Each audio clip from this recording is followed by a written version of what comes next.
so I can give you one more chance. You're only living in your damn head.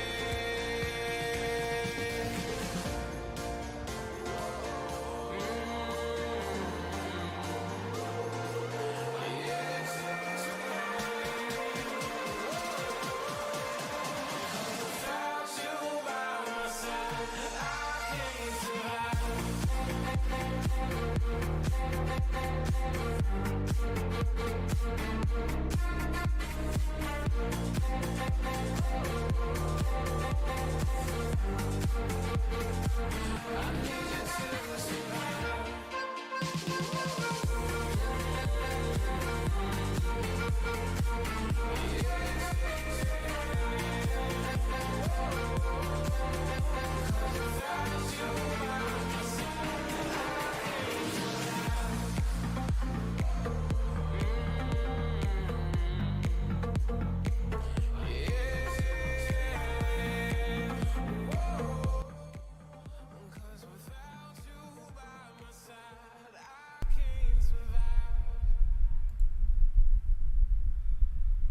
Hai, bună seara!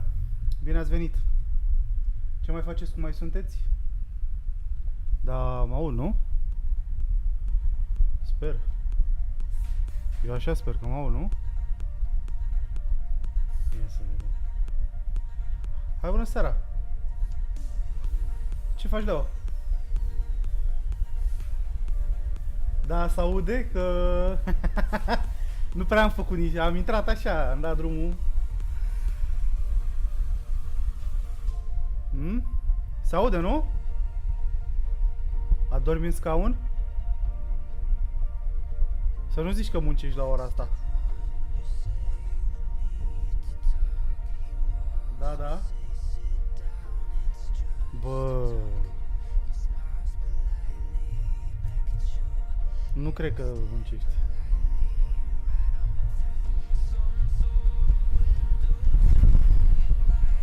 Doi zece. Sunt curios dacă... acum mă aud prea abuziv. Dau click pe ecran. Bă. Cum se aude? Poți să zici și mie? Păi se aude vântul care mă face să nu mor aici de cald. Ia stai să văd dacă pot să... Mi-am deschis un OnlyFans. Uite, vezi? Am un OnlyFans aici. Uite, vezi? Only one fan.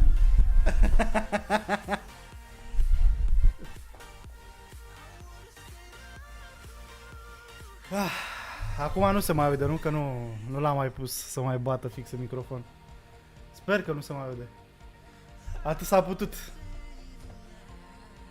E perfect. Mersi. Păi... Ce să mai zic? Dar nu muncești. Asta zic. Ești ok. Nu e overtime din ăla neplătit. Overtime din ăla din vina ta, nu?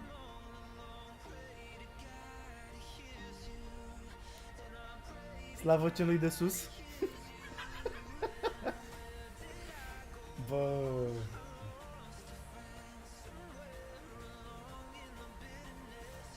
Te uitai pe YouTube? Păi și ai găsit ceva interesant? Poate ne uităm împreună. Inițial vreau să bag niște CS, dar... Parcă aș fi băgat și niște Hearthstone, dar au stricat Hearthstone-ul ăla de tot. Mi-e silă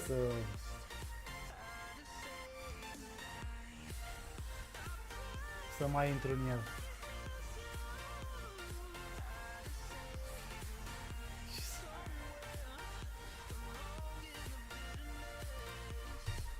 Nu mai zic nimic.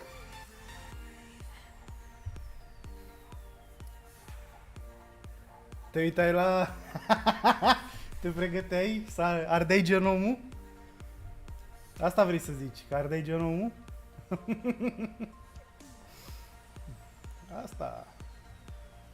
Asta insinuezi. Am văzut că mi-ai trimis și tu de pe... la minus 360 de grade.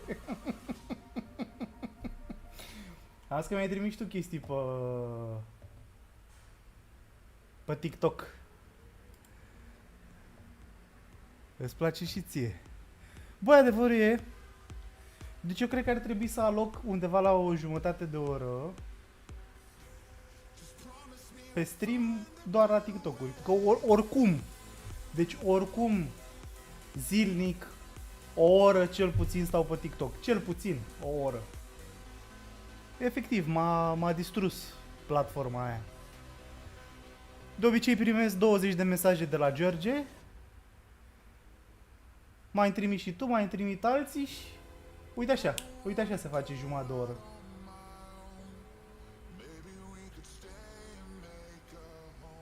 Da, și eu acum am ghiduri de phishing. Păi trebuie să te pregătești de management. Managementul ăla de sus. N-ai cum fără football manager și fără pescuit și trebuie să fii maestru pe alt tab. Trebuie să știi să dai repede alt tab, știi? Ca la western. Trebuie să fii sling dueler din ăla.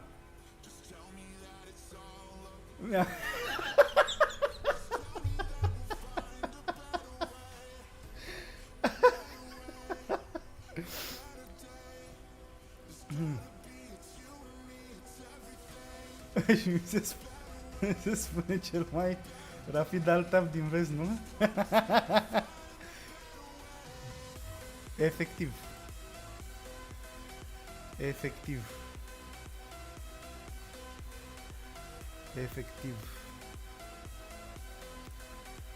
Nu știu, nu e ok, ce se întâmplă.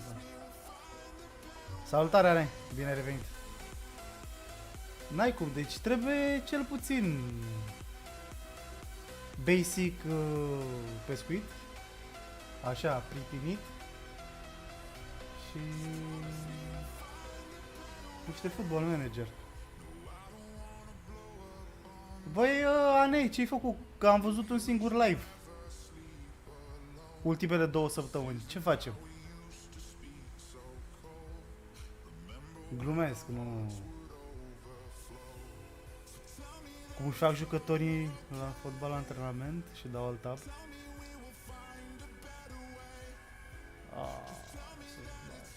Îmi pare rău.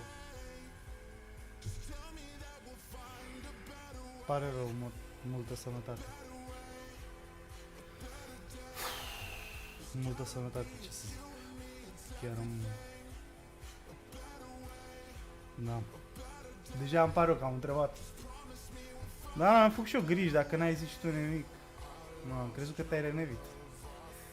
E și vârsta, știi? Nu a mea.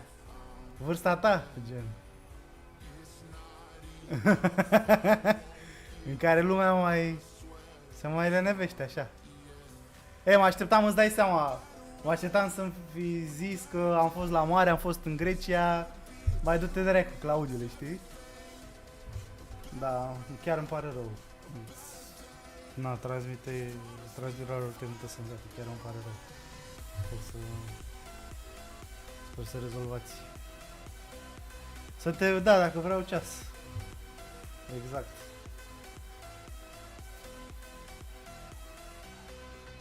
Bă, pe ce facem, mă? Ne uităm la niște chestiuțe? Dacă tot sunteți pe aici. Aveți chestii? Te-a spart muzica? Efectiv e random de pe YouTube. E din aia free. Best for gaming. E muzică necertificată. E prea tare? Aha. E din aia de gaming. Na. Multă lume acolo în chat zice că bagă LOL pe ea. Deci probabil nu sunt nici primul, nici ultimul streamer sau... Și chiar are din astea caractere de Dota, cred, o fundal ca poză. Nu știu, eu din ăsta ia. Să văd dacă se... Da, nu se vede ce trebuie. Stați și...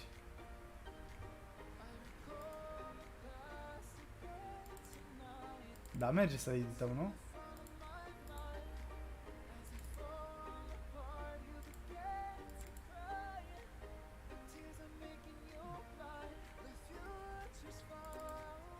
Stai, făceam click pe ce nu trebuia. Ia să vedem. Bum.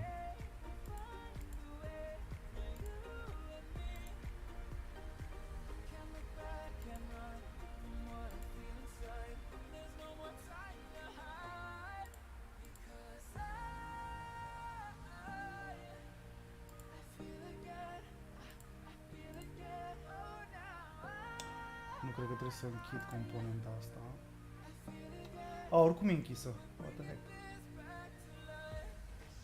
Stați așa, că a trecut mult timp.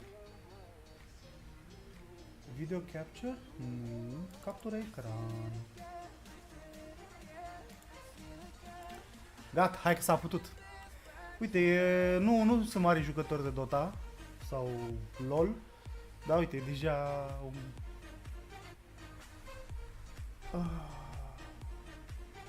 Hai că am uitat doar să arunc un bună. Băi, super mulțumim. Baftă acolo cu tatăl tău. Ține-mi public. Chiar sper să rezolv. Gata, am văzut acum, uite, punem pauză. Ne uităm, dacă am zis că ne uităm. Bă, păi stai mă, ne uităm de la început, frate. Editezi tu descrierea canalului sau editez eu?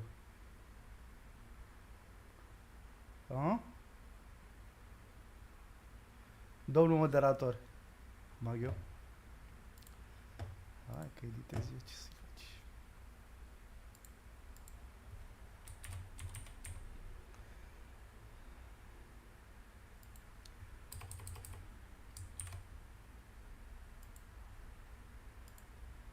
Aici pe telefon.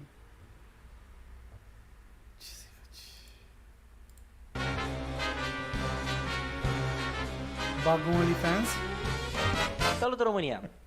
Astăzi m-am gândit să iau un interviu pe stradă. Haideți să vedeți și voi. Salutare Ion! Salutare, prietene! Eu nu mă numesc, eu nu sunt Ion, ci doar Bruce Lee, doar așa s-a pronunțat pentru că am fost ales de fani. Ok, Bruce Lee. Mi-ai spus că ai foarte mulți fani și vrei să fii văzut și la televizor. Așa și-au fi dorit fanii mei să fiu dorit și pe sticlă și pe ecran, pentru Și că pe m-au sticlă și pe simțit că ecran. semăn cu Bruce Lee de și bere. m-au văzut prin parcul făcând antrenament și în oraș și văzut și la televizor și pe internet. Ai mai apărut la televizor? Am mai apărut la televizor, la o emisiune Gone Show, Horea Frenciu, așa, și altele emisiuni, povestiri acasă sau Monica emisiune. Ce-ai făcut acolo mai exact? Mai concret am făcut în niște exerciții. Ratați ăștia boxeri, știi, Monica? Cu ce buchirarie de zici că e Bruce Lee, albină? ești de acord să se planteze Monica. arborii genealogice în București? Da. Atât cât și brași și copaci și Deci se întrebau așa, academic, natura, foarte aerul academic, din băi, ești cer bulangiu? ne prospătează pe noi să ne menținem foarte puternici și Ratați rezistenți. ăștia boxeri? Atât încât că ne scapă de bol, de Cu ochelarii tutun ăia de și zici că e droguri albină, și așa era. altele minune. Te rog Și- frumos.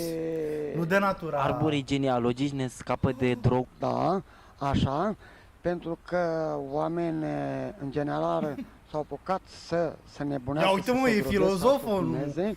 Deci Și e orator, aia așa, uite, vezi ce îi atitudine menține pe are ei de... și îi ajută El explică, e îi din împrospătează, experiență. îi ajută să trăiască, Asta că zic. fără copaci, natura și aerul din cer, îi va scapa pe acești oameni de boli, de tutun și droguri. Ce părere ai dacă România ar deveni o monarhie? Despre România ar fi ca ar trebui să avem un Regele Salam? Să fie regele cel mai Salam? bun ca regele Mihai, Ah. ca nu să vă mai naște ca regele Mihai. Mai și trăia ca, Mihai pe vremea aia, mă. chiar și Ceaușescu Mă. Nicolae. Și vrem să ne schimbă A dat-o pe comunism, băiat. o președinte care să ne schimbă nouă viață, ca regele Mihai sau ca o Ceaușescu, ca noi să trăim binele țară și să putem atragem turiști în țara noastră. Îl regreți pe Ceaușescu.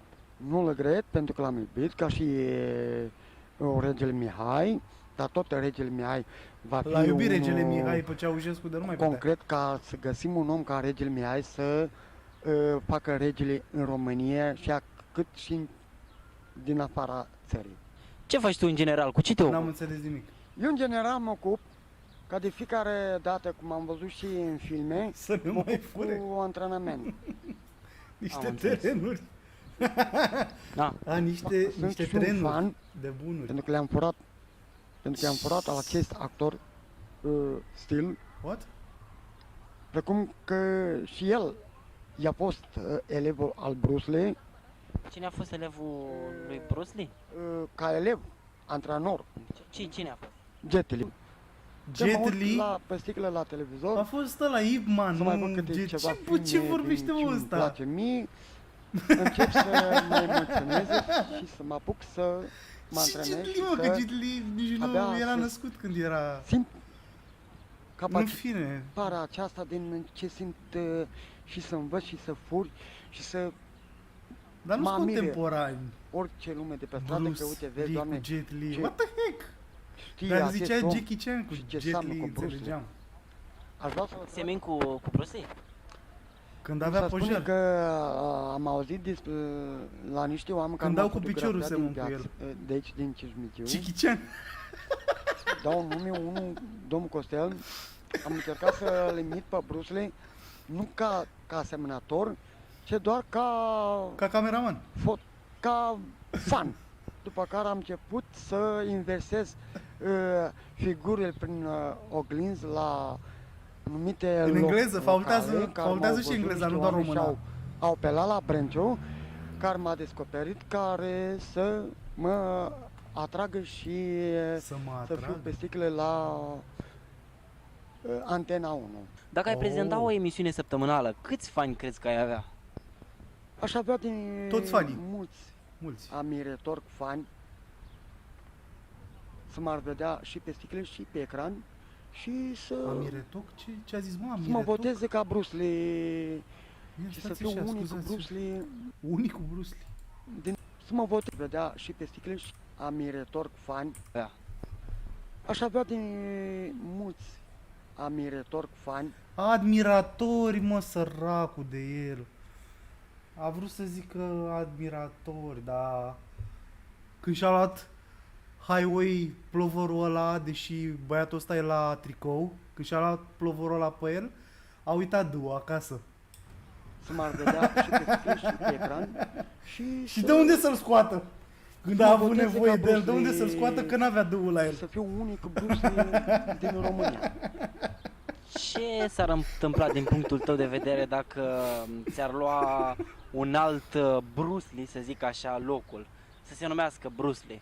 Bă, dar și bulangiul Nu s-ar ăsta întâmpla de nimic, reporter, ci doar ei Tot- să tot- simte nu zice pentru că Bruce Lee, zice la Bruce nevoie Lee, știi, ca să cunoască un să-i Bruce dea Lee pe la după moară, figuri și să-l alimenteze. antrenament în mișcările care le are Bruce Lee. Și zic, da, parcă ăsta l-a întâlnit Bruce Lee, ăsta da, parcă îl simt că e Bruce Lee. Tu l-ai cunoscut în realitate pe BruceLee? Au făcut Nu rocadă? l-am cunoscut decât altfel Au făcut pe o rocadă, Bruce Lee, ca la decât așa cum au zis toată lumea M-am speriat, și fanii săi. parcă îl Și simt. doar ce numai și în vis. Și am vorbit cu el, râdeam cu el Bă, dar e și pasionat, mă. parcă așa Acolo să simt în- că Bruce Lee mă simte și parcă am fost ales în vis să fiu atragător de el. în vis, da. Pentru că m-a simțit că atrăgător și asemănător cu el. Și că Ce vrem, mă, la alții- ce face el, fac și eu. Și La alții apare Fecioara Maria, Iisus. Simt și el. Și La tine apare Bruce abia Lee, să băiatul simte meu. că l-am cunoscut L-a cunoscut. prin sticle sau la televizor. Asta am vrut să spun și în vis. Așa visează Și mă unii cunoaște niveluri.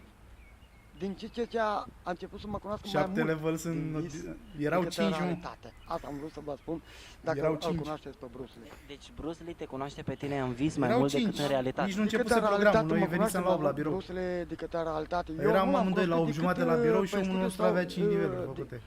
În și, dimineața aia. Am înțeles, deci în concluzie el te cunoaște pe tine, dar tu nu pe el. Nu. Decât el Ce înseamnă pe 2 sticlă mă niveluri între cunoaște, prieteni? adică nu, eu îl cunosc pe sticlă și pe ecran, încât el mă cunoaște prin video. Acel noul Bruce Lee, cine este acel noul Bruce Lee de Acum- care ai spus? Acum noul Bruce Lee, eu sunt, ca să născut, m-am 2 cunoscut niveluri poate să facă diferența. doar din vis, că vorbesc Gata, cu el, ascult. doar arăt poza și vorbesc cu el și Arată atunci poza. mi se arată și vorbesc cu el și râd cu el, Râde! mi arată niște figuri care eu parcă mă impresionează că mă văd pe mine însuși, pe el însuși Bruce Lee. Văd că te exprimi un pic mai greu. Iar au făcut rocadă. Da, nu sunt chiar așa prost să mă exprim foarte greu, ci sunt foarte deștept pentru că E foarte deștept. nu mă ajută chiar așa danturile, Modestia. să mă creadă omul că Am sunt crezut că om modestia nu-l săsit. ajută. Sunt sărit din orice, poate să nu înțeleagă sau să înțeleagă, omul depinde pentru că sunt foarte deștept. Ai putea să repeți după mine, nu știu, un cuvânt mai greu? Da. Un cuvânt mai greu nu pot să-mi dau seama, depinde ce Bă. cuvinte care nu îl înțeleg din motiv care atunci când anumite întrebări Bun, care da. sunt mai grele decât cele mai ușoare. Asta am vrut să spun. Spre exemplu, piropopircăniță. Poți să dai skip 10 secunde, cred? Eu nu, da, No, e ok, prin nu uităm la tot. prominiță asta știi că îmi place nu să pot să nu spun pierd detalii. doar ce dacă poate Detaliile. ați înțeles Ar fi dumneavoastră. mai, uite, Detaliile ar fi mai fac ușor să toți spui banii. așa, pui Pui de de piropopircăniță. Piropopircăniță. Ce dracu e? Piropopința. Poți să ne spui câteva Gata. cuvinte în engleză? Motherfucker shit. Fuck you. Hu sha shi. Hong kan shi. Hong kun shi. Chai shi. Chung shi. Fuck. Nu era 5 și Chung Huantă. jin si. Bă, a vrut să zică primul împărat din dinastia Qing. Era 5 și Huantă. Bă, le-a auzit undeva, mă, omul. Hello, motherfucker. Mă rog, în păsărești, iar în engleză, ca și cum aș găsi pe un fraier de pe stradă care s-ar lua de mine și este un motherfucker, mă. Fuck you! Dar vă că e înseamnă cam motherfucker? decaputabil băiatul. Motherfucker, cum spun Îi toată lipsesc, lumea. Adică o prostii ca în română. Du-te în pizda mătii. În motherfucker. Fuck you? Fuck you sau Putea să zică fuck motherfucker. you. Să mă scuzați de expresă, domnilor și Dacă domnilor. zicea fuck De you asta și m-ați zicea de întrebat pizda în engleză mătii, cum se înjură. Să come here, în engleză, am învățat să spun come here. come Nu here! miu, adică uite-l pe acela. Asta și complet la acest povestire cu... Dacă cunoști engleza. Cunosc engleza, unele din cuvinte, din exprimare, adică din certuri, din came. Deci suntem undeva pe la jumate și singurele scheme au fost făcute pe limba română, din câte văd. Că au umplut-o de sânge la ce scheme ne-a arătat.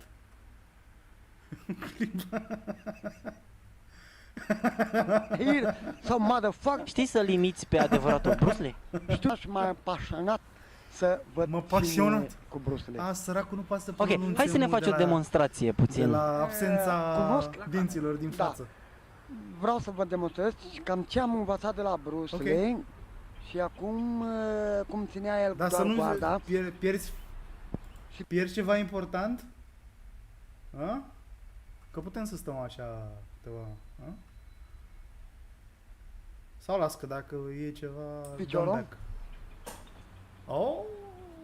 A dat-o Da? mai gheri ceva. Vreau să vă demonstrez foarte mai multe din ce am învățat. Bun, pentru asta, hai să-ți montăm o lavarieră și să ne arăți, uite, chiar acolo, că văd că ai și ceva instrumente și Are instrumente. să le dovedești telespectatorilor că ești chiar priceput.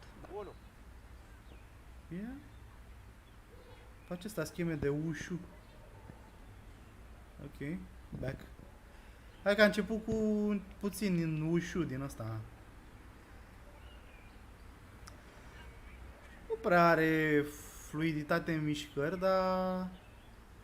E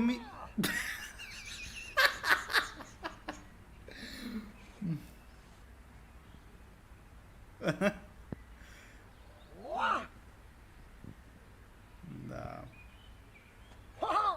Îți dai seama. Păi normal că e serios, că cred că e desculț și să mă răcim pe acolo pe jos. A, nu e desculț. Are pantofi. Zici că e în idol? Da, da, da, da. E în spinning idol chiar, nu doar idol. Oh, s-a supărat.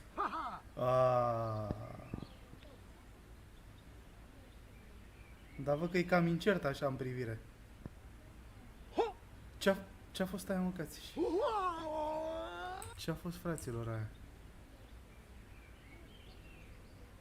Stai că nu știu ce a vrut să fac.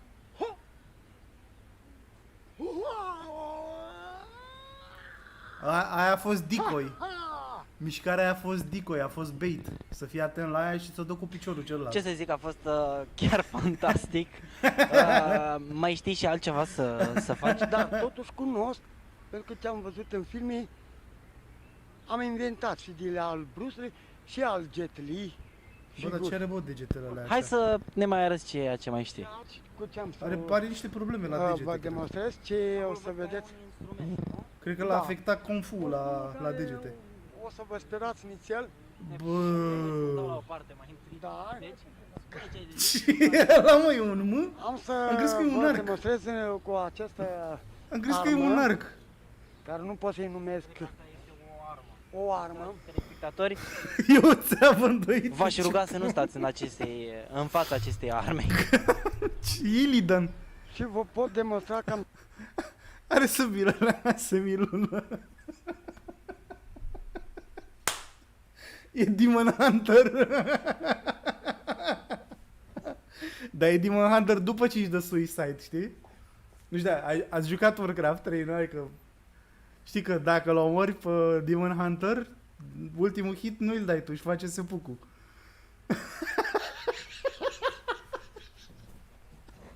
Ăsta e ăla, după ce și-a făcut seppuku. ce pot Illidan după 2 săptămâni în vasul lui. cu aceste arme, ca nu pot să-i denumesc astfel de arme, ce doar armă. Armă. Ceea ce te rog eu pe tine este Weapon. să nu Plus o scapi unu, cumva plus de unu. mână. Da? Bun, hai să trecem la Illidan treabă. de Cismigiu, da.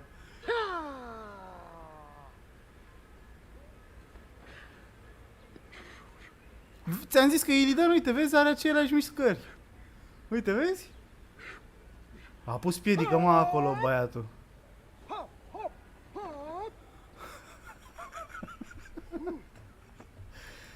Așa a ajuns, deci...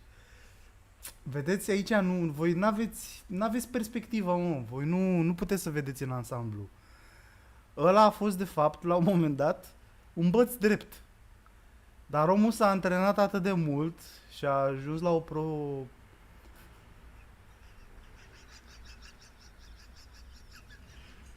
a ajuns la un nivel de eficiență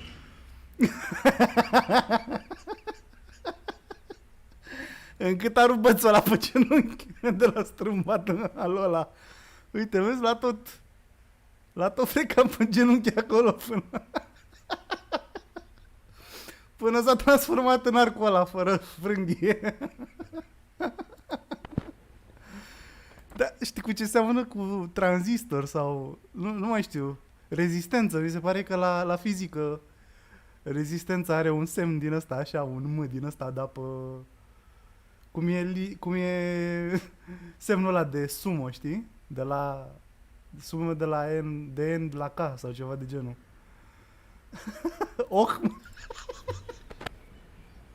Uite, asta era, uite, va arăta live că s-a antrenat prea mult și a stricat jucăria. Păi vă zic eu, mă, ce s-a întâmplat aici, mă. Asta nici măcar, deci ce ne prezintă el aici, is not even his final form. Înțelegeți? Deja a prezentat un upgrade live.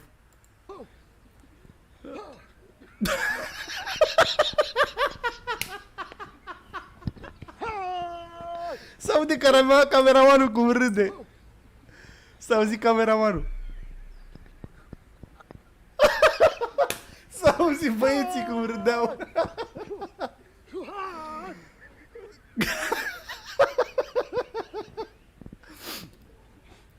Bă...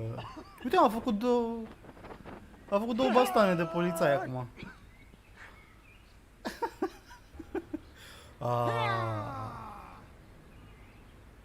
Hai că a devenit treaba serioasă. Sper că bățul ăla l-a găsit pe jos, nu are vreun copac ceva pe acolo.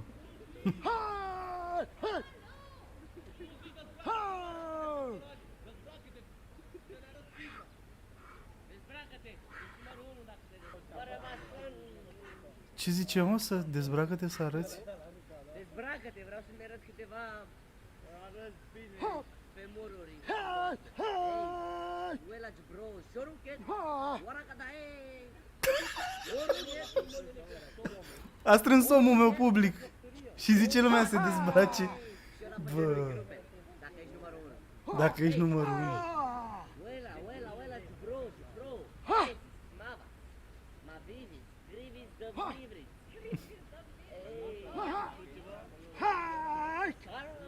A strâns public, mă, băiat. Bagă puțin acțiune, dacă Bagă puțină acțiune dacă... uite că plâng ochii, Fabian. Gata, a obosit. Why low? Why low? Ești brutal. Ești brutal. Și acum Ești brutal. A cedat. A cedat presiunii, gata. vorbeați pe puțin. Ia. Shiva. Shiva. Shiva. Ceava, stea, ei, Dolio. Cu pigă, cu săritură, cu picioruș, cu șocarul. Înțeles? Ei, și acum, stai, cu genunchiul, tati. Cu genunchi, tati. Ei, dale, capoeira, Cap. Are public, mă, omul, gata. Ia, te-a dat ultimata aici, gata. Jaja, bless, dai, oi, vezi, reghe, man. Așa. Și acum o... Și-a pierdut echilibru aici. Concentrează-te, scoate sunete de animale. Ia, uite te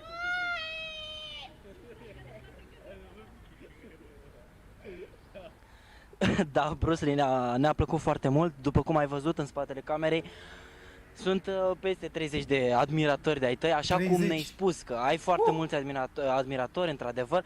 Aș vrea să te întreb, ce cu aceste bube, julituri sau ce M-am sunt cătărat, pe... ieri să-i salvez la un prieten de-a mea un buletin.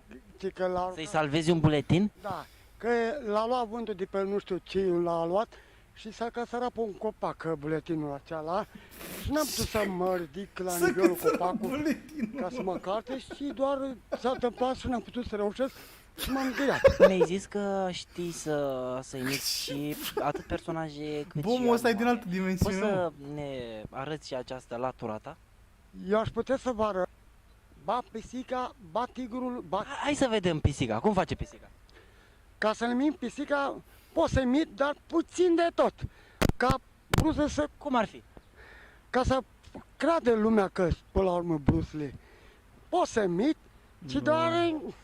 Nu, te rog, nu. La acțiuni. Nu. De exemplu, acțiune. Nu. De ce face ca o muță în căldură? Nu, eu am întrebat de pisică, nu de Pisica. Arnold sau de Pisica. Charlie.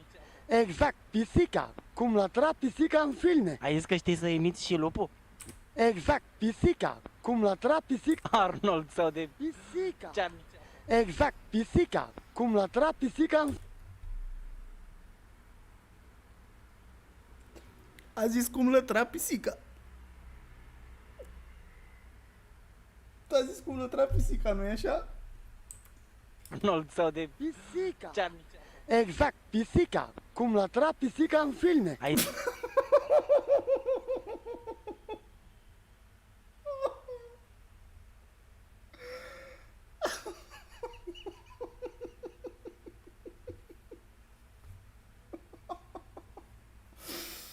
O să mă bată Dumnezeu că râd la asta.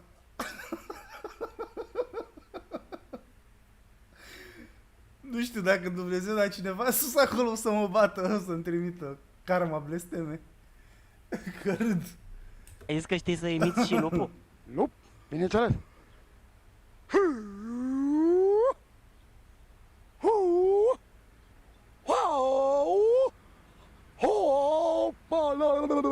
E părul ca să... A, tigru, ok. Fă așa cu mâna în păr. Ca să pari ca un Am tigru. văzut lupul Ca cum să făcea prin parcă- pădure. așa cu mâna în păr, ca să Ca să par ca un tigru, par și fără să-mi ciflez mâna. Pentru că poate sar cine știe pe unde tigri. Dar Hai să vedem. pot să vă În demonstrez că Cismigiu. pot să fac și ca tigru. Sar tigri în Cismigiu.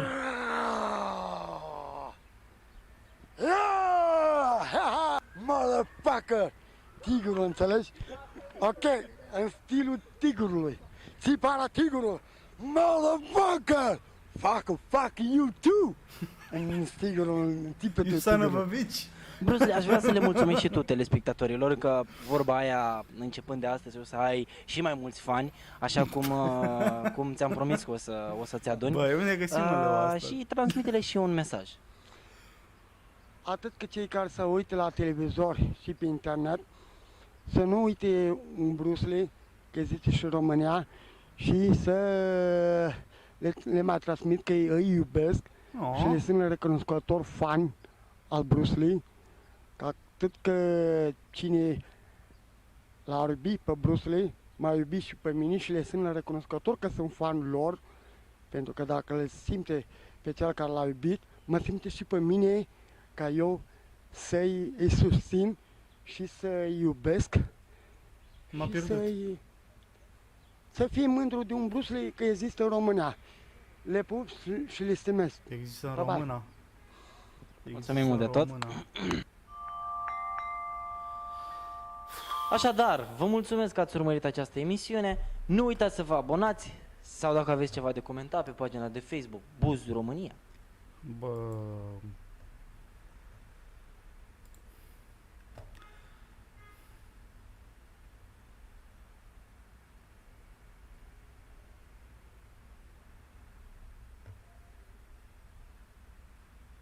Am putea să ne uităm la... Mai ai ceva, Leo, cu Bruce Lee, cu din astea?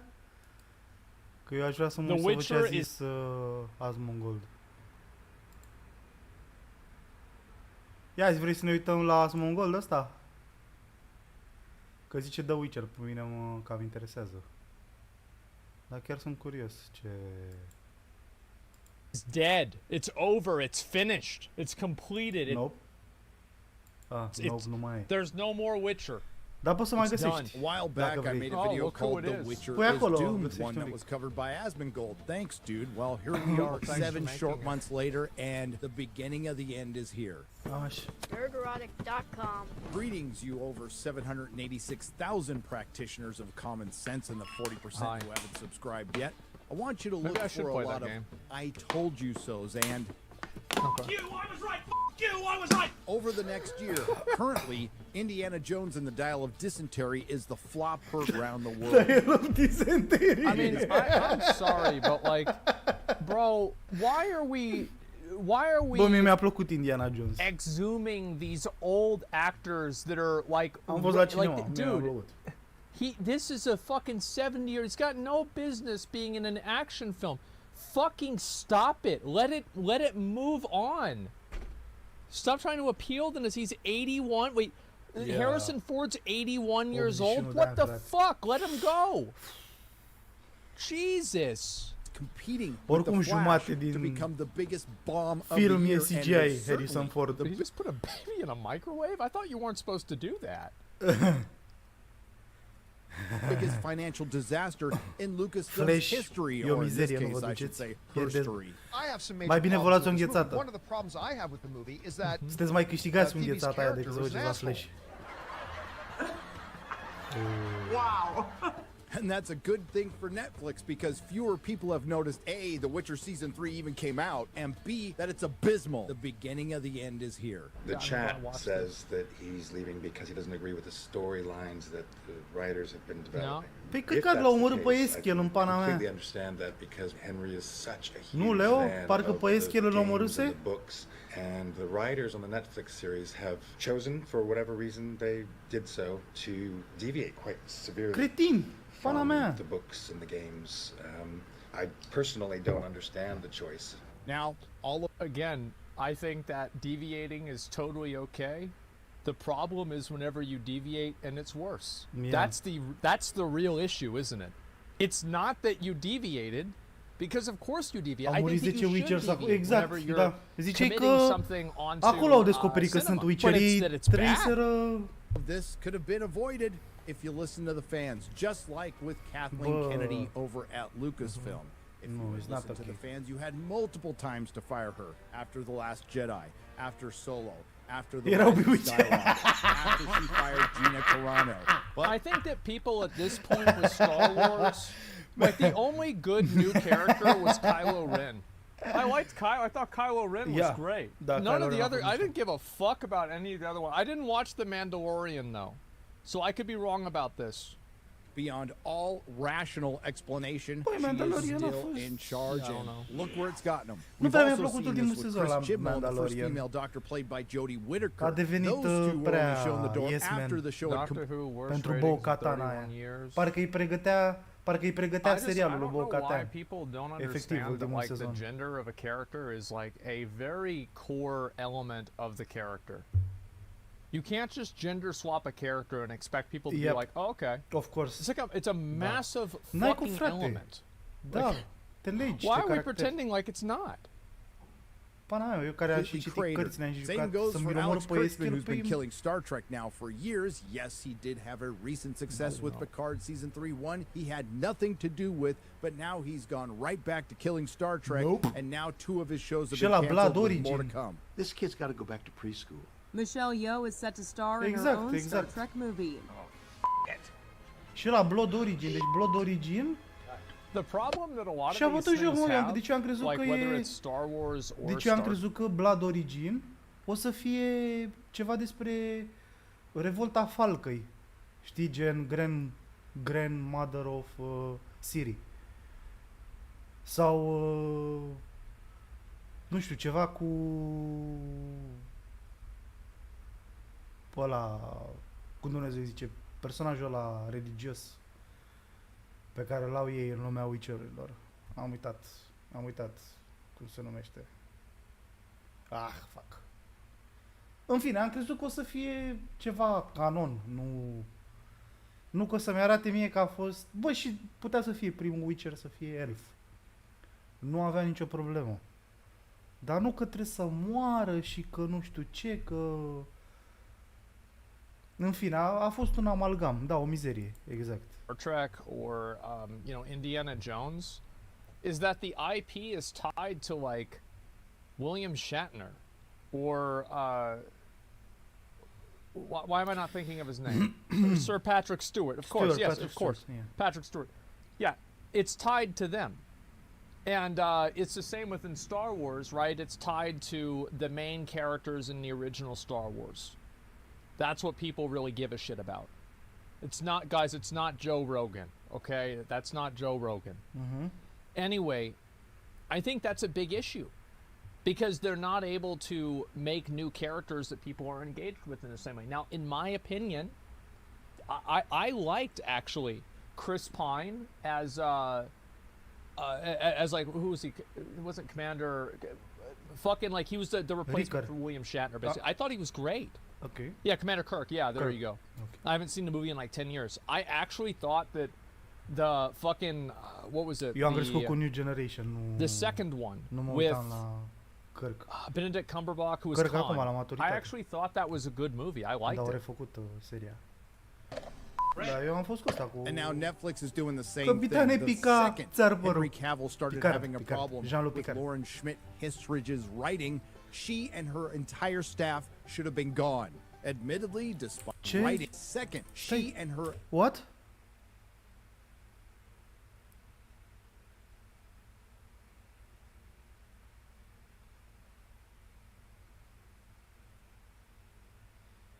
Brokilon was pointless without Geralt there.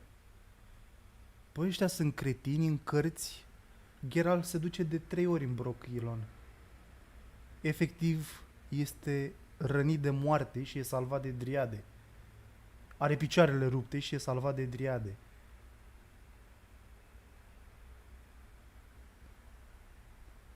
We rushed all the short stories. Deci, știi ce trebuie, și ar fi trebuit să scrie pe toate pancartele astea? Vrem să ne dăm demisia. Vrem 6 salarii compensatorii și lăsăm fanii și oamenii pasionați de franciza asta să-și facă treaba ca lumea. Sau, efectiv, pe fiecare foaie din alea, not able, not ENA, North America, nu știu. Și semnul, da, I am speed, da, exact. Deci nu.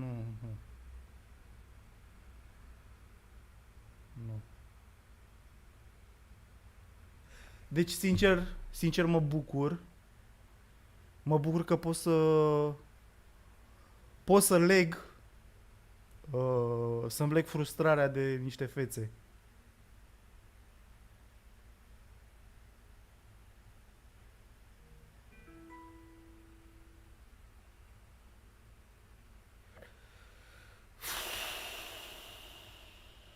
Mamă, ultimii 2 din spate sunt 2 boschetari, efectiv. Efectiv 2 boschetari. Our entire staff should have been gone. Admittedly, despite it having problems, I did like season 1. Gave it a 7 out of 10. I like This season is 1 the as portion well. of the video where I get some I told you so's. Yeah. I told you so. Bă, și sezonul 1, deci Leon sezonul 1, frate, au băgat de la ei chestii și nu m-a deranjat. Dar s-au ținut de poveste. Deci s-au ținut de poveste, mai puțin de Mausac. L-au omorât pe Mausac. În fine, poți să treci peste.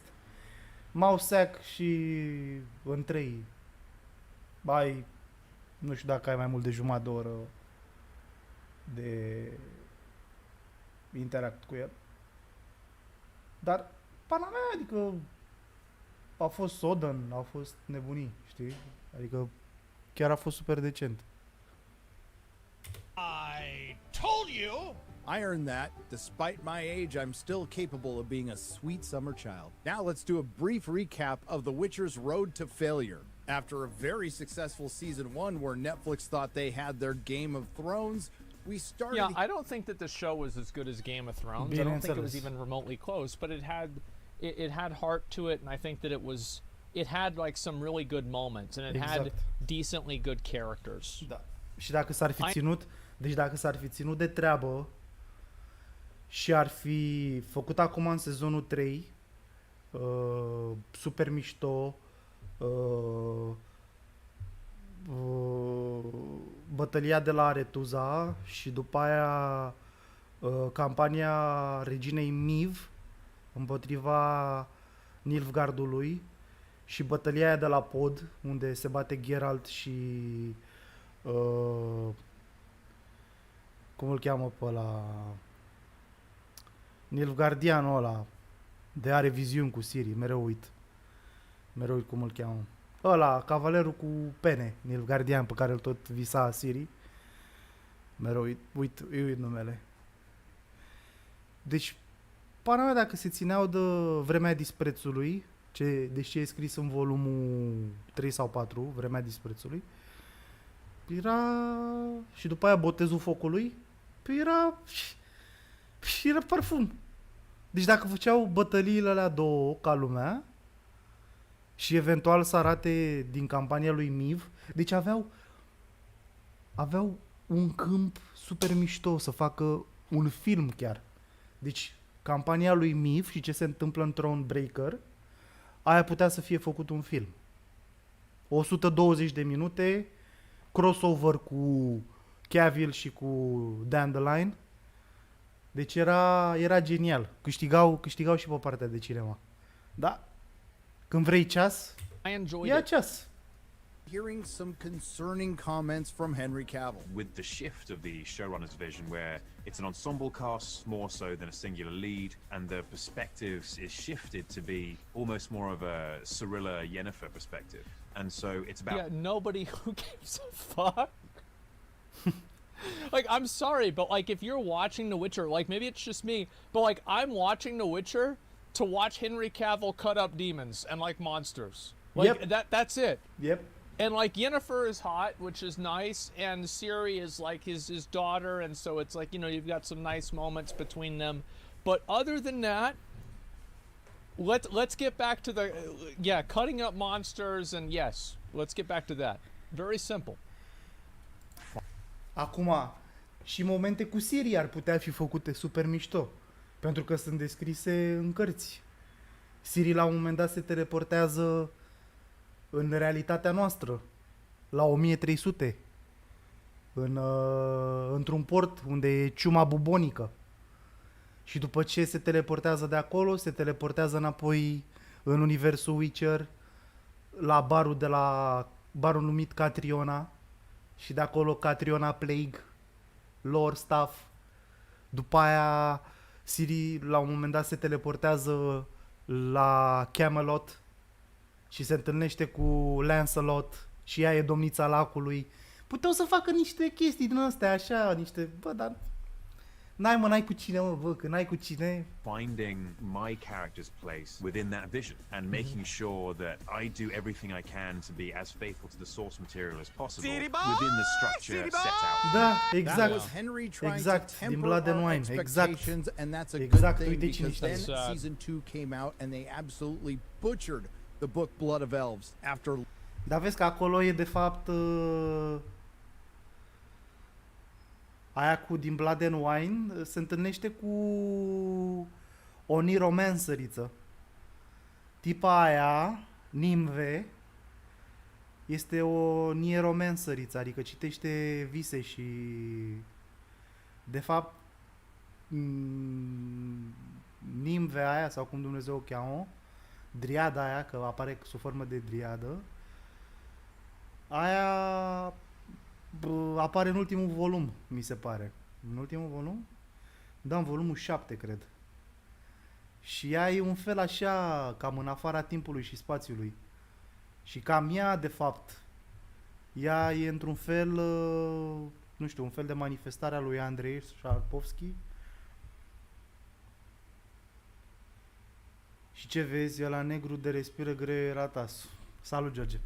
Lauren Schmidt Histridge completely ignored the fan complaints of there not being eram enough prins Witcher aici in pe The subiect. Witcher. She decided to put less Witcher in The Witcher for season 2. Then we heard from former Witcher. Like, I wonder, like, how are the executives letting this happen? This is what I never understand. Exact. Is like, things are just obviously going to shit.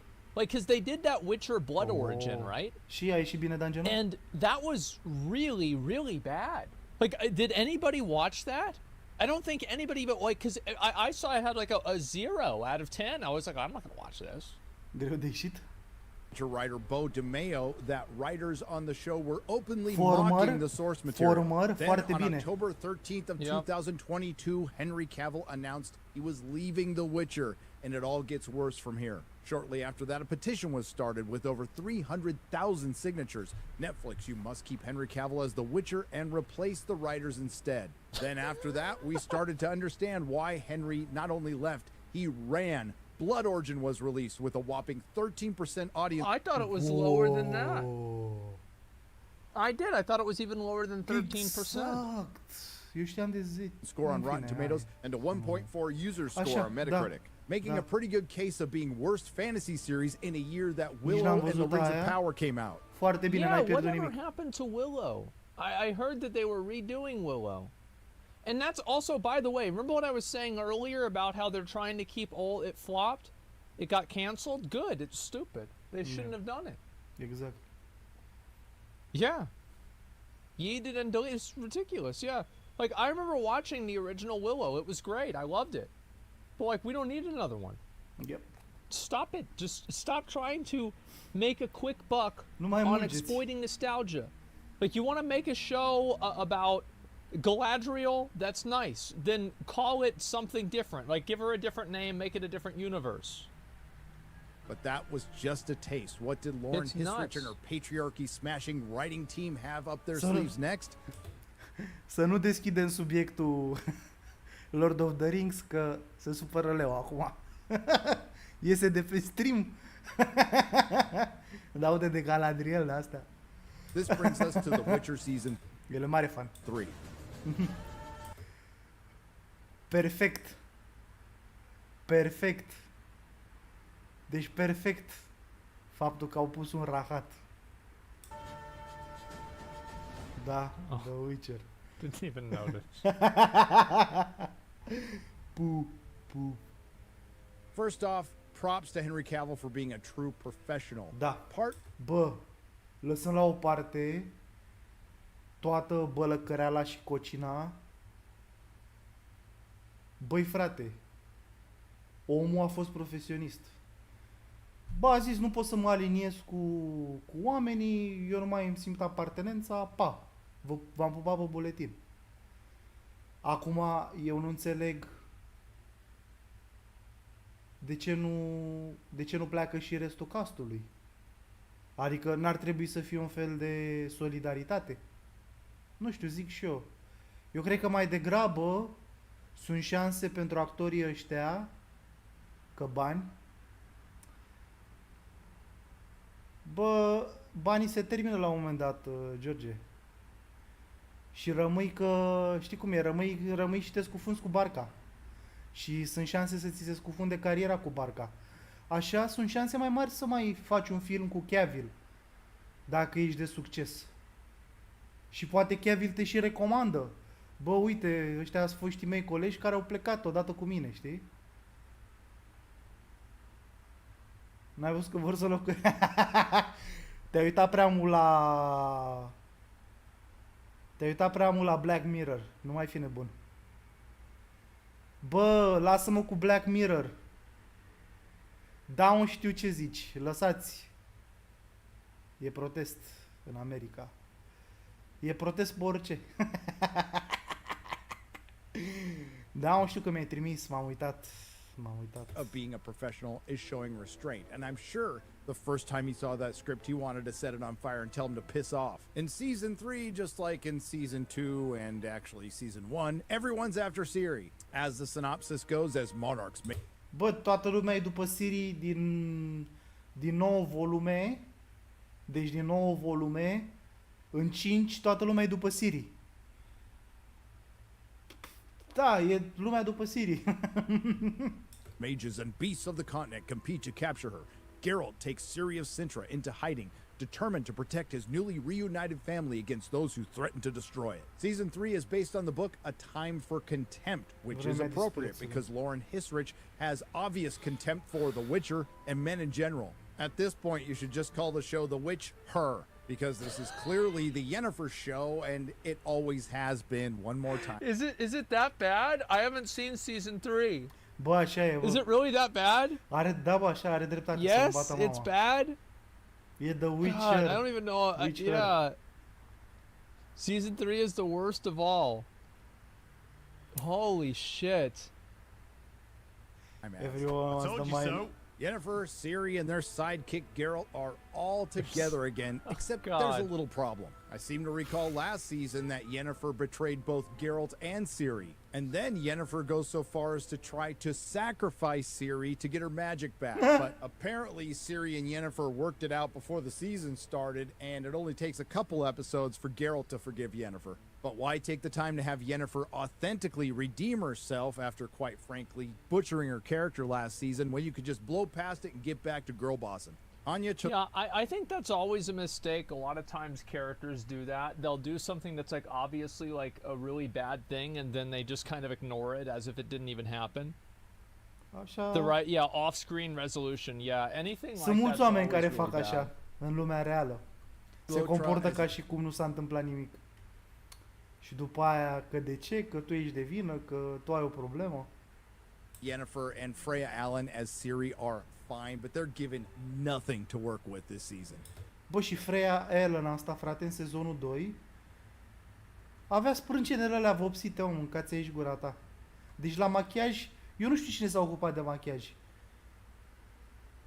Cum o să aibă sprâncenele alea? Nu știu, voi mai țineți minte? Nu știu dacă țineți minte. Puștai că de 16 ani cu sprâncenele tatuate. Că bisericuțe, eu m-am ocupat. Just like last season, and I know this comes from the books, but Ciri is just a girl who's the key to everything. That might have been new at one time, but it's not now. It's just a tired old trope. And Yasker is back to sing another song for Dan Vast to cover. And just in case you haven't heard, Yasker's totally bi now because Netflix has been pretty subtle about it. And Yasker spends most of his time in a will gay, won't gay with Prince Radovid. Băi, Leo, Radovid the Stern nu e fiul lui a fost descurcătoare suntem 2023, treci peste, George. Radovid era fiul regelui Vizimir. Nu? Nu, Leo? Eu așa știu că lor original, Radovid, e fiul lui Vizimir al Redaniei. Așa a fost. Acum în film e Fraxul. I'm not gay. Acum în film e Fraxul și e gay. Relationships with women. E o problemă, Doamne ferește că Sex with men. poate să fie binary, tri-binary, nu e nicio problemă, Doamne ferește, tot respectul, dar de ce au schimbat de la fiul la... Plus că în lor Radovid într-un fel boostează serviciul secret al Redaniei, de-aia era așa eficient. În fine, they are butchering stuff. No. And I got news for you. That means you're gay.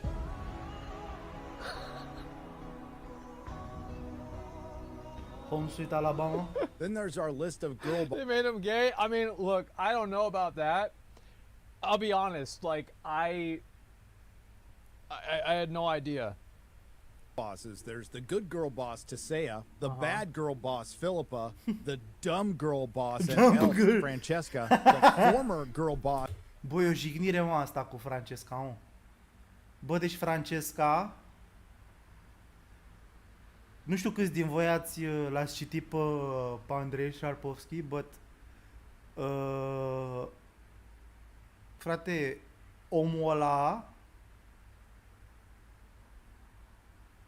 Nu știu cât de mult îl iubește între ghilimele pe Witcher, dar când o descrie pe Francesca... Deci, în cărți, Yennefer e frumușică, Francesca e the hottie. Deci, pe tot continentul, printre vrăjitoare, capete încoronate și alte nebunii, Francesca fiind abar, sau cum dracu o cheamă, e cea mai frumoasă. Deci, și apare mai mult de jumătate din cărți. Și aici, the dumb. Frangilla, who's put on some COVID weight, body positivity girl boss Margarita, and Ava, who's technically a they-them boss, and a whole host of other characters, including Triss, Istrid, and Kahir, and I can tell you right now, I don't care about any of them. Not enough to even tell you what happens. Sure, there's a couple of decent moments. Yeah, why did they... Deci Kahir e cel mai misterios personaj din cărți.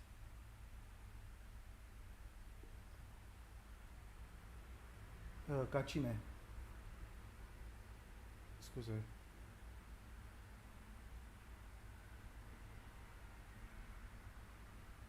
Ca cine ce? Scuze, George. Give me some context.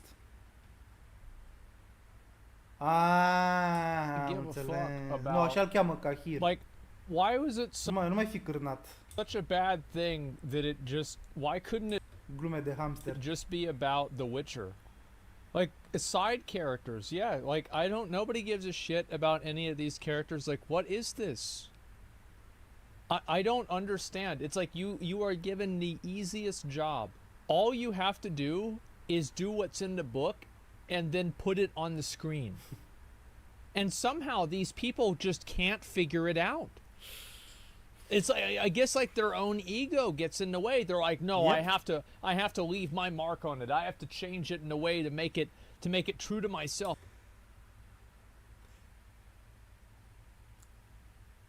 Bă, am întâlnit problema asta și level design. N-am întâlnit-o personal, nu m-am lovit de ea, deci nu m-am lovit de ea. Dar am auzit la alții. Am auzit la alții cum plângeau. Sau se plângeau. Deci am auzit. Oh fuck! Oh, what are we doing? Oh god! What is this? Yep. With Lars Mikkelsen, Stregobor, or Graham Foarte bine jucat Stregobor. Foarte mișto jucat Stregobor. McTavish's Dijkstra, but they are fleeting. And brief moments do not make a show good. And I don't even know what the point was to bring in Emperor Amir to just do his best Cersei Lannister impression. When you have finished this mission, we shall have everything that we want. Aoleo. Și-au bătut joc și de Emir, să mă bată, mă. Bă, deci ar trebui, deci toți producerii aia, toți aia care apar în poza, trebuie la pușcărie, mă, bă. Efectiv. Bart Edwards is too young. He looks like Ciri's older brother, not her father. Exact. And this brings us to the show's titular character, The Witcher, Geralt of Rivia. I love how like even with like the guy talking about the season, this is I forgot he was in the show already. Like all they've been doing is talking about like the other characters. Exactly. Yeah, The Witcher. Wait, oh yeah, I remember him. Right. Yeah. Played by Henry Cavill, who's just an afterthought. We're told that this season is far more book accurate, I guess, except for when it isn't. Our boy I just don't understand how like book accurate should not even be the goal. Being good should be the goal. Like almost every single adaptation of a book into a movie is changed. And sometimes it's changed in big ways. Mm-hmm. And it doesn't fucking matter. Geralt is done dirty again. He's As more long as it's better. babysitter than protector, and he goes on more inane side quests that didn't happen in the book. Except the original Lord of the Rings? Really? So Saruman fell off the pillar in the book? That's crazy. I didn't know that. Wow. Thank you. I had no idea. Well, that explains a lot. Including one where he finds a fake Syrian has to fight a fleshy girl bits monster whose heads are hanging off the wall. Oh, bro, I don't want to see that. Like, that reminds me of the... Finds a fake Syrian has to fight a fleshy girl bit. Bro, nah, bro. That's the remnant from Elden Ring. That's the fucking remnant from Elden Ring. I fucking... Oh, yeah. Heads are hanging off the wall No and shot. look suspiciously like testicles. I told you so. Now this is the only monster he Human fights alone. centipede. He gets Oh, help God. from Ciri on the other two, and of course she gets the kill on the final one. But why see Geralt of Rivia slay monsters when you can see him sitting around and talking to Yasker, sitting next to beds, and crying for his mama? As you may or may not know, Netflix cut this season in half to try to milk Henry Cavill, for lack of a better description, for all he's worth. And if you don't think Wait, what? They cut it in half. What? Wait, what? Did I miss something? Cum adică o tăia jumate? There's 5 in June and 5 in July. It's released in 2 parts. Dude, I saw the most cringe shit. Ok, da. So, like, some of the Da, crezi că au tăiat, advertisements for efectiv. Witcher... Am crezut că l-au tăiat pe Cavill din filmări. So they had, like, all these billboards and stuff. And they were basically announcing that, like, to get people to watch the show, they were saying, yes, he's still Geralt in Witcher 3. It was this fucking most sad and pathetic fucking thing I've ever seen. And also, like, isn't this kind of souring the audience's expectations for, fucking Liam Hemsworth? I feel like it's kind of Like, I mean, fuck, he's not a terrible actor. Like, I mean, yeah, I think Henry Cavill would be better for the role, for sure. But, like, fuck, I mean, if I was Liam Hemsworth, I'd be like, God, you know, thanks, guys, really appreciate it. Yeah, what is this? It's just general milking by the yeah, it's like they're just giving up. Fuck, man. Yeah, our new actor, he's not that bad. Netflix is keenly aware that their You see show what is I'm dead. saying? I give you this from Forbes. Netflix throws Liam Hemsworth Yeah. under the bus Yes, in a desperate marketing bid yes. for The There Witcher it Season is. 3. And here's the tweet from The Witcher. Just in case you need a reminder, Okay. yes, he's still Geralt in Season 3. Ouch. And where does Lauren Hisrich decide to end this first part of the season? With a ball. Which is Bă, știi cum sună mă asta cu He's still The Witcher in Season 3? E fix ca faza aia când te desparți de o gagică și în ziua aia vede că, da, ești băiat, nu te-a pus să plângi ca o persoană toxică, să faci faze aiurea și alte chestii. Și, na, pentru că ai fost băiat city boy, femeia te mai întreabă, vrei să mai facem o dată? Știi?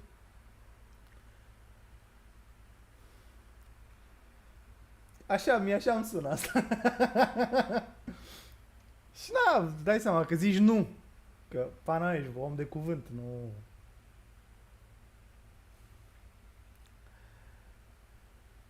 Bă...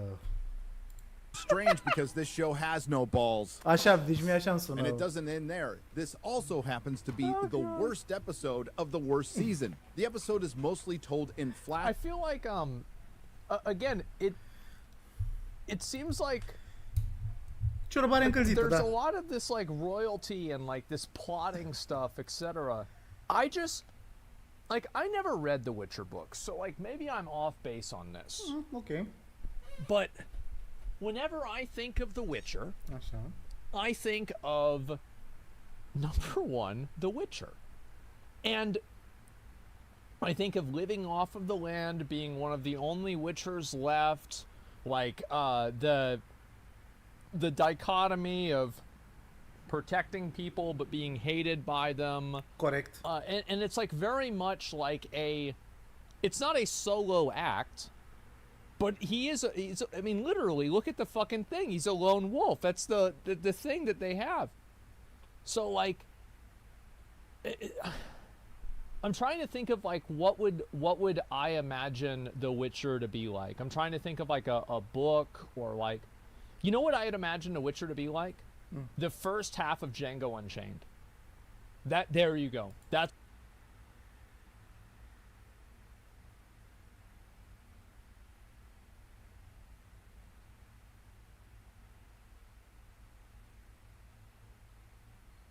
Ok, da. Nu era comparație, e foarte bună. Deci este foarte bună comparația. Este foarte bună comparația. That's what it would be.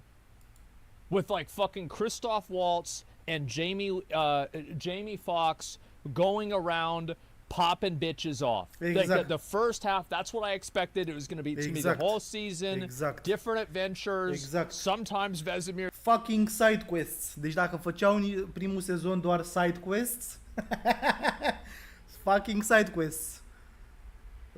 Witcher contracts. First two seasons, just Witcher contracts. Dacă erau doar Witcher contracts, da, făceau niște build-up. Poate băgau și niște human relations cu gen clienți, nebunii, faptul că Witcher trebuie plătit, dacă erau ăia prea săraci, probabil accepta doar o parte din plată, în fine, whatever. Here's there. Sometimes there's maybe another Witcher guy there, and that's it. Involved politics from other countries too? Maybe, yeah. So, yeah, like Berserk. Yeah, I mean, there's some politics in Berserk. I mean, sure, but yeah, I don't think so. There's a ton of politics in The Witcher between nations and mages.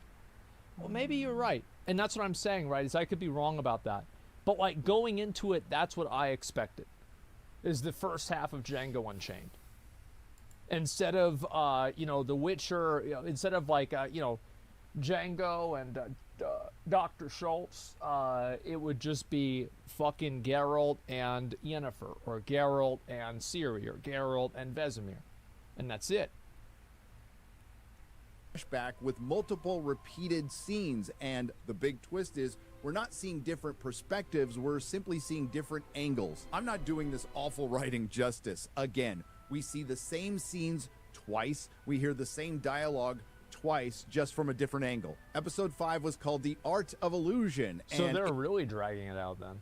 If you weren't sure all is not what it seems, they had some bards singing all is not what it seems over and over again. It looks like Lauren Hisrich went to the Ryan Johnson School of Dumb Filmmaking, meant to make you believe it's smart. And I know the costuming and the sets have never been spectacular in The I've Witcher. noticed that a lot with like a lot of the recent films, is that I feel like they have to explain every single nuance because they assume that the audience is brain dead. Yep. They're like, wait a minute, in case you didn't get it, you didn't get it? Okay, let me explain it again. Ca la proști. But it has devolved to being indiscernible from things like Willow, the Wheel of Time, and the Rings of Power. And things like time and distance are completely thrown out the window this season. You have no idea where you are. You have no idea how long anything takes. We know these events take over weeks and months, but in the show it feels like a couple of days. Put simply, this show is dumb. Tell me, why would you drop off all of your things on the top of a cliff when you have to climb down to catch a ferry? How does a peasant get such expensive, modern-looking hair? Why did a monster decide not to eat the diverse cast members? Why do all the mages who we are told are beautiful in the books look like they work for the Netflix marketing department?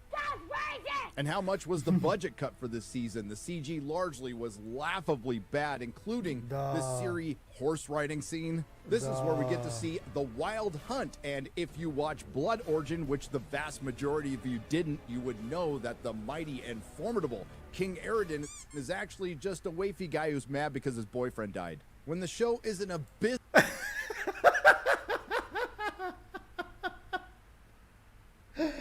Și-au bătut joc de Eredin. I thought he was like like my understanding of it was this, right? Is that like with the Wild Hunt, they thought they were like demons or some shit, but they were actually just from another dimension.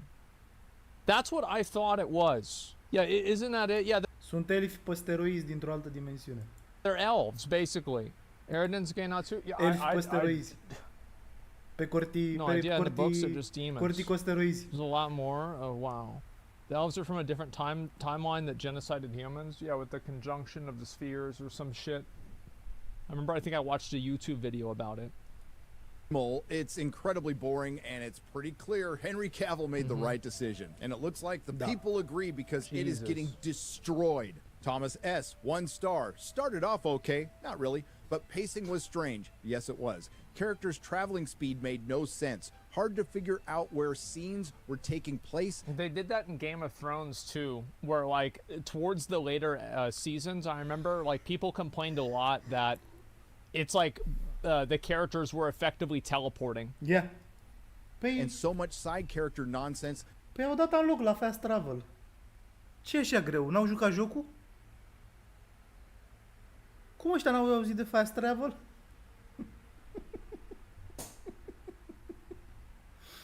De ce se plâng? N-au jucat jocul. Nu și-au dat Fast Travel. That just drags on for no reason. But honestly, watching the last episode 5 was one of the most painful, difficult things I have watched in a while. A shitty song played over and over again as dialogue and scenes are repeated again and again, all for a reveal we already knew since like season 1. Josh A., half star, just a teenage love drama, barely made it through the first couple of episodes, but decided to reluctantly chug on. To my dismay, the last episode was the worst of them all. Ion G., half star. Season 3 is more accurate to the books, meaning random Easter eggs from the books without context, and the meaning changed so much that it makes no sense. They ruined impactful scenes from the books just to put them in this rotten show. bad cringe characters are not even book accurate, and I think he meant to say neither are the monsters. This seems like bad fan fiction. Let me Exact. play devil's advocate. Maybe Lauren Hisrich and her team of writers didn't adapt the books properly because they wanted to play to their strengths. The only problem with that argument is, as writers, they don't have any strengths. And That's the issue. N-A. No achievements. That's the problem. Again, I've got to say, I say it again, I say it again, I say it again, is that you should change the source material from the book because you are doing it into a different medium.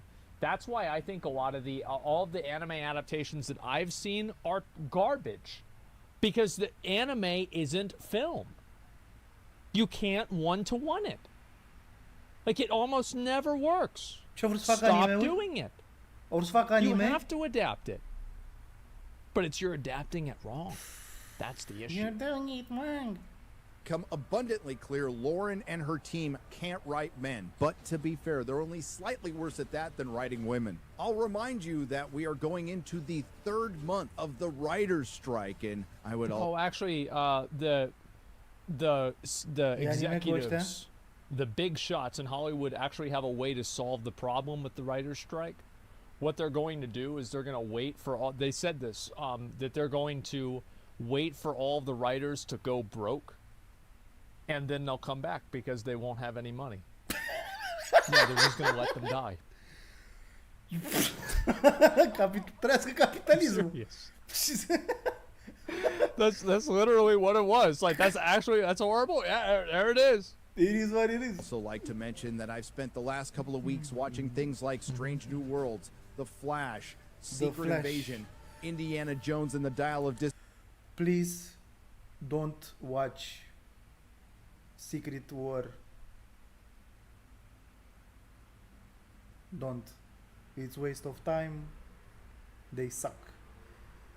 I don't know how Samuel L. Jackson agreed to film that serial, but it's waste of time. I couldn't watch more than half of episode 1. Deci pur și simplu nu.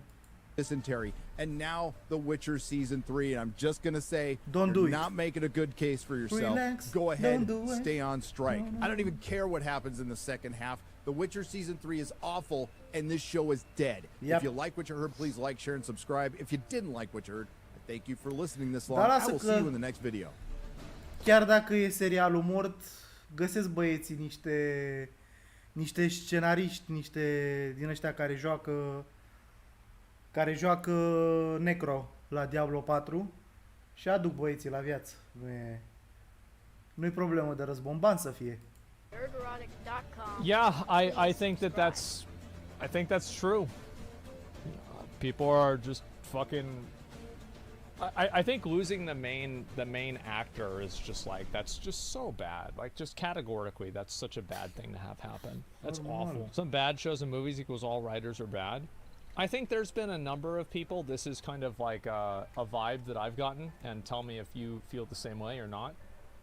I feel like it's been a well-established fact that people haven't really liked the way that a lot of shows nowadays are being written. Yep. And movies are being written. Yep. Like, I feel like a lot of them, I remember watching, I watched Rings of Power, and it's like throughout the entire thing, I was just thinking to myself what a dramatic difference the dialogue was in like Lord of the Rings versus Rings of Power. It was just like, it was a night and day difference. It was like the difference between like, you know, fucking a middle school project and like a fucking PhD project. It's totally different. Oh, so much writing is shit nowadays. Yeah, it is. Halo ruined it the same way. See, like, I didn't even watch the Halo series. Why would I? I heard it was bad. Did you do Rings of Power review? No, I did not. I probably should at some point. React to his newest video too. I might. I'll link you guys the video. I think this is pretty good. I liked it. And Lord of the Rings took years to write. Of course, it's better than some TV show. I mean, it also took years to write from like one guy. They have like a whole reading it ahead of time. Like, yeah, it's season 1. Come on, man. The writers are forced by the studio to write this way. Well, I don't. I don't really care. All I'm saying is that this is why I think a lot of people aren't sympathizing as much with the writers for the writer's strike, because they're not happy with the current writing in like a lot of movies. It's that simple. Yeah, like that's all I'm saying. I don't think this is this is not an unreasonable take here. Whenever AI can do a better job writing and reporting than a so-called creative professional, there may be a problem at striking the current time. Yep, and that's what they'll do. Yeah, they'll just have AI write. They'll have writers from other countries come in. Yeah, that's just what's going to happen. I mean, again, like, there's just not really much you can do about that. Yep. Didn't mind Rings of Power. I just wanted more of the Lord of the Rings world. Yeah, I mean, as I said, like, I actually thought, like, there were some cool things about Rings of Power. I liked the, I want to say Muradin, but it's not Muradin. Elrond and Durin. Elrond and Durin, like, their relationship, I thought that was pretty good. I liked it. It was nice. I thought, like, the, especially, like, some of the scenes and shit like that with, like, the Trees of Valinor, the scene with Sauron at the beginning, like, those were pretty cool. I liked them. So okay. I'm not saying, like, it's awful. Elrond was shown well. Yeah, I think it's okay. Yeah, that's what the strikes are about. They're protesting in the potential for AI to make them redundant, and they want worker protection against this. Well, you can't expect, like, the thing is, I just, this is my, like, maybe this is like a weird opinion, but, like, I don't think that the company needs to offer the workers protection for their jobs. I think the government needs to offer the people protection from homelessness. It's not the company's job to give them a job. It's the company's job to make money, and it should be the government's job to make sure that people aren't on the streets. Correct. It's, like, completely backwards in my mind. Yep.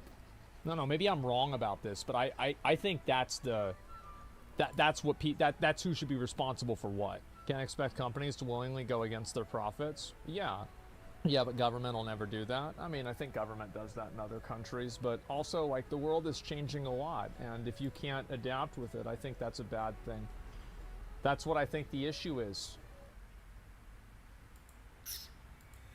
The issue. Ia mă, ce mai are ăsta de la... Salut, sunt Dani. Making of.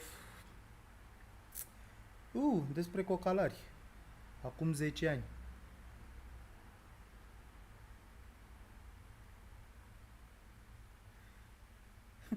Interviu cu amanta lui Traian Băsescu.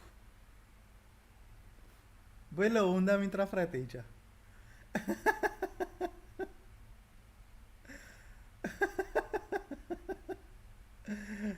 Stai.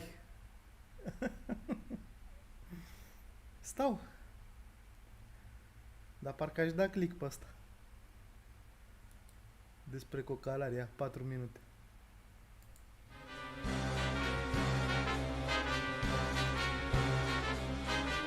Cu Dani. Salutare, România! Astăzi mă gândeam să vorbim despre cocalari. Pot fi ușor de recunoscut după ringtone-ul de la telefon, cu cea mai nouă manea, după lan... Dar am putea și să înregistrez într-un mini-studio ceva, undeva unde să nu se audă sunetul ca într-un beci.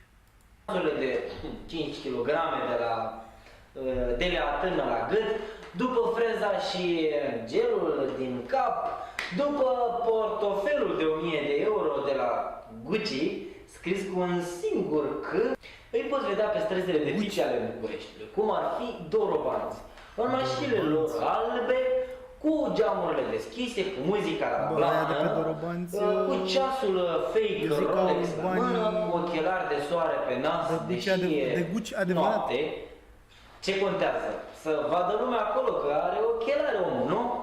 Cred că mulți dintre voi, când aveți o pasă mai proastă sau vă simțiți nu știu cum, sau când sunteți la un chef, mai ascultați așa câte o manea, sau cel puțin ați ascultat măcar o dată în viață. Eu nu ascult manele. Nu am nimic cu cei dependenți de manele. Jos. N-ascultă. N-ascultă băiatul meu. N-ascultă, dar pare că ascultă. Așa, pe NV. Pălăria pentru cei care cântă manele și are bani. Mă, fraților, dacă ai au mulți bani, ce mai contează? Educația, dialectul, cultura generală. De ce contează dialectul?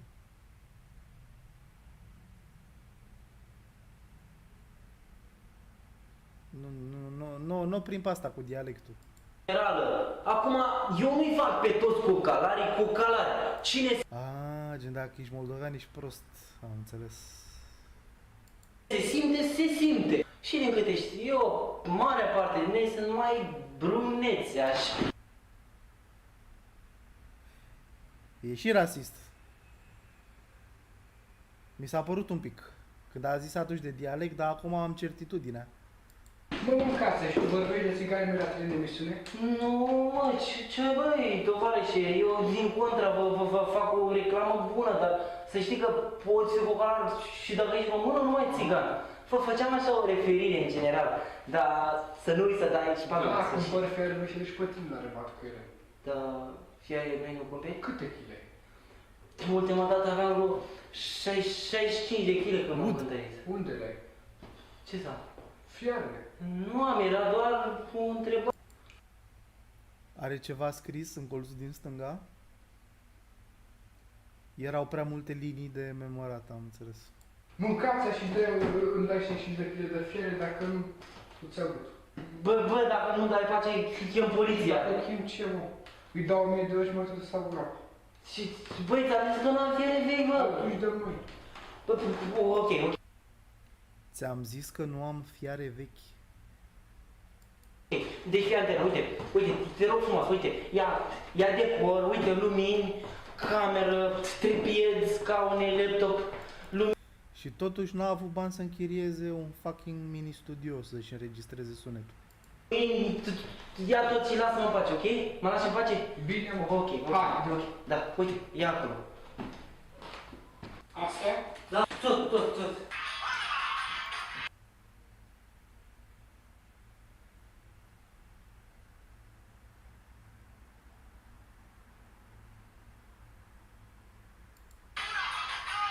Da, mâncați așa. De destui bani, 10.000 de euro pentru o zi întreagă. Am plecat acum, ajung în 20 de minute. Ia nu o să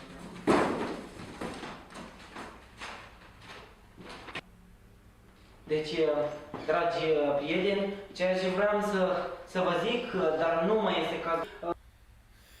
Da, hai să ne oprim aici cu asta, că e păcat.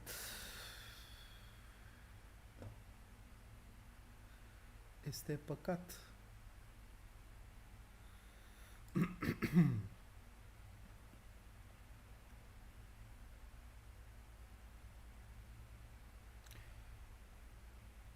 Hai să vedem ce mai zice și de Diablo.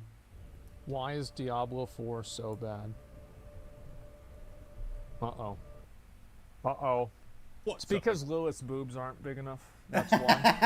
If they were bigger, the game would be better. It's Correct. so simple. Corect. Everybody, this is the Christian man here, and today Puteau să dea băieții de la QA să facă tichet. Like more. Puteau să facă tichet. Să mărească acolo un picuț, dar n-au vrut. Păi sunt, dar pe ce... Cum adică pe celălalt Diablo?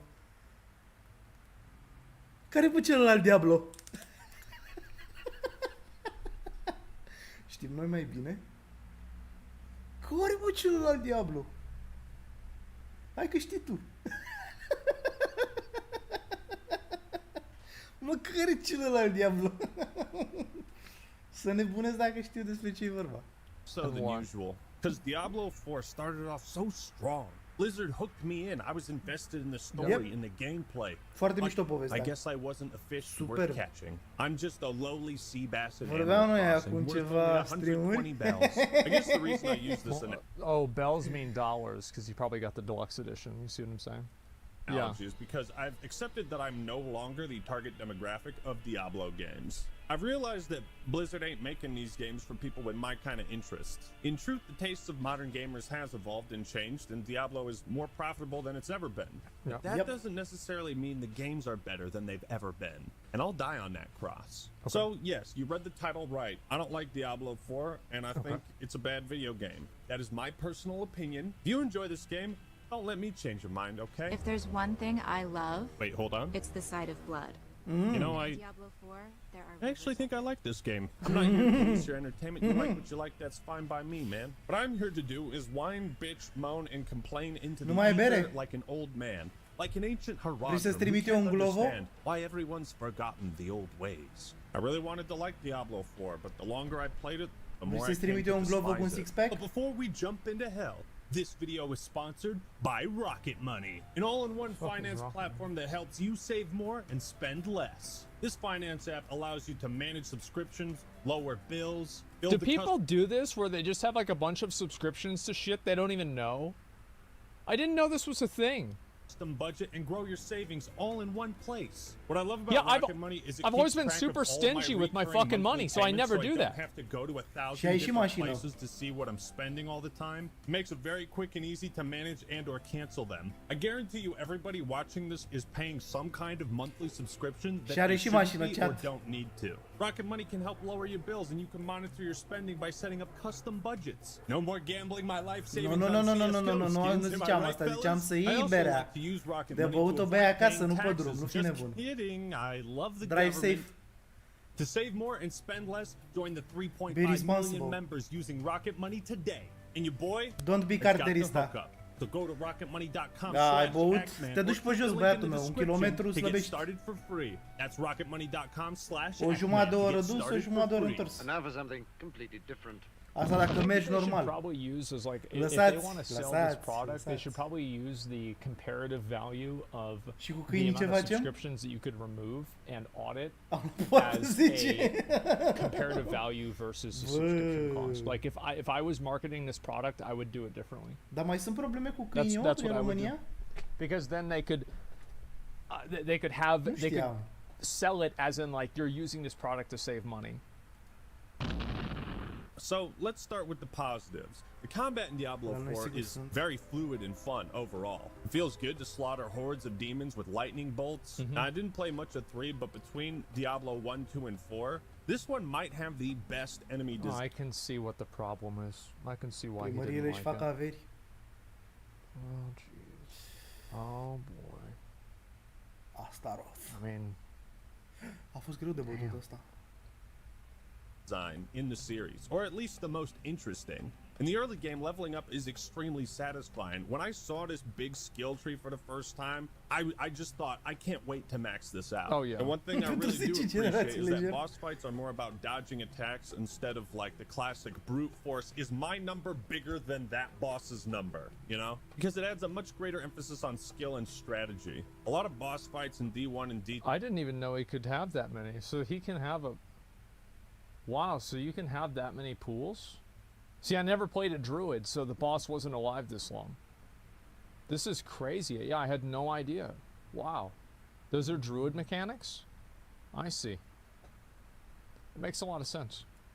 boss fights in D1 and D2 were battles of attrition that could get pretty tedious. Cu Now, I tocul played as a inflații. druid, and all the abilities were Yeah. cool, flashy, and felt awesome to use. The game certainly fulfills the Except power for all of fantasy them, many yeah. are looking for in a Diablo title, and I appreciate that Blizzard tried to return No. Diablo to its gothic horror roots instead of the fucking Disney cartoon art style they came up with Da, in sunt pe Diablo multistream. 3. So I think with the core gameplay, they've succeeded. Now, before Yeah, we și get pe into YouTube, the și pe shit, Facebook, let's și discuss some pe minor Kick. complaints. For one, Diablo 4 is a modern video game. Oh, With all the new features that Is this Battle Pass? people really love and appreciate in modern games. Which means it has to Păi, be always pe asta m-am online just bazat, to George. shove half-assed MMO mechanics in a game that basically has no Primești social pe ce features platformă îți and place. virtually no Yeah, reason. you should be like. Why is there not a group finder in Dar nu o să Diablo fac 4? mereu You așa. have an open world, but there's no group finder. N-ai mai Why? făcut, am văzut for că n-ai mai players to făcut interact stream. with each other. It's so easy to create a community. What? It makes Diablo more of Yeah. a social experience. Bro, what are you talking about, man? Always online What also talking means about, that man? if the servers get fucked, then so do you. What's happened to me? It's like Blizzard literally learned nothing from Diablo 3. You know, when I see someone lose their hardcore character after putting hundreds of hours into it, and they lose it because of a server issue and not a skill issue? Nah, I don't believe this. I don't think the problem is that it's always online. PoE's always online too, and guess what? It doesn't matter because PoE instantly disconnects you whenever you are disconnected from the server. Yeah, that's got nothing to do with like Diablo or being always online. There are games that like, listen, question mark? Not really, not always. Oh no, I'm right. So basically the way that PoE works is that as soon as you get disconnected, your character is immediately removed from the world. In Diablo, that doesn't work. So the reason why this happens is actually not because the game is always online, because it's actually solvable even if the game is always online. But Diablo chose not to solve it. That's what the issue is. No, it's not. There's a 6-second timer. Okay. Well, I've seen logout macros multiple times. Yeah, fuck that noise. That's bullshit. At first, I thought it was pretty cool that they added a horse into this game until I unlocked the horse. I mean, it's so janky. It takes like 10 seconds to warm up its engine before it starts running. Like what the fuck? Well, that's just because of like they have like this weird thing with acceleration where like the horse runs faster the farther away your mouse is from the front of the screen. Hey-ya! Hey-ya! Yeah, that's Come on, so dumb. Giddy up! Giddy up, you bastard! Giddy up, giddy up, giddy up. Okay, now on to the real shit. Diablo 4, for me, contains two crippling, fun-ruining flaws. Flaws so important Leo, that if mai changed, ești că I would la continue ora playing ta the pe game speed. without question. Okay. Number one, the difficulty. Number two, the skills. Let's start with difficulty. Yes. So I stopped playing at level 48 after beating the campaign. Now, you Okay. can run down to the comments section and tell me what a casual scrub I am, that I need to play on World Tier 3, and how Diablo 4 starts to get fun and challenging after I beat the game and reach level 50. And this is the thing, is like, I know a lot of people are going to meme on Actman for this, but do you remember how much I was like fucking pressing and saying, please make Druid end game or beginning early game better or people are gonna quit and hate the game? Do you remember how much I just kept repeating this over and over and over and nobody wanted to listen? And this is exactly fucking why. I knew this shit would happen. Because people's first impression with the game is the most important thing. Like, this is, like, if the game is bad at level 7, people don't care about what it's like at level 70. Yep. Because right now it's bad. Well, they don't want, oh, well, you have to invest in. What the fuck invest in? What the fuck are you talking about invest? Duceți la bursă. Let's play another game. Păi da, What is play this? another Why do I game. have to play a bad game Next. for an arbitrary period of time until I can have fun that other classes don't even have to deal with at all? Yep. Dacă It's vreau să mă ridiculous. plimb, mă duc And if în you're thinking that Hogwarts. you've just Mă duc proven în my point, Walking why do I have Simulator. to dump Revelio 30 hours? Simulator. It's Revelio, difficulty, it's Revelio. easy. So actually, no, I said difficulty was a factor, but if you actually listen to what I said that playing a druid and playing a barbarian, because barbarian is way better than druid, I think, at leveling, is not fun. Like, that's fundamentally the problem, is that it's not fun to use a bunch of builder abilities so you can use your spender ability for 3 seconds and then it's over.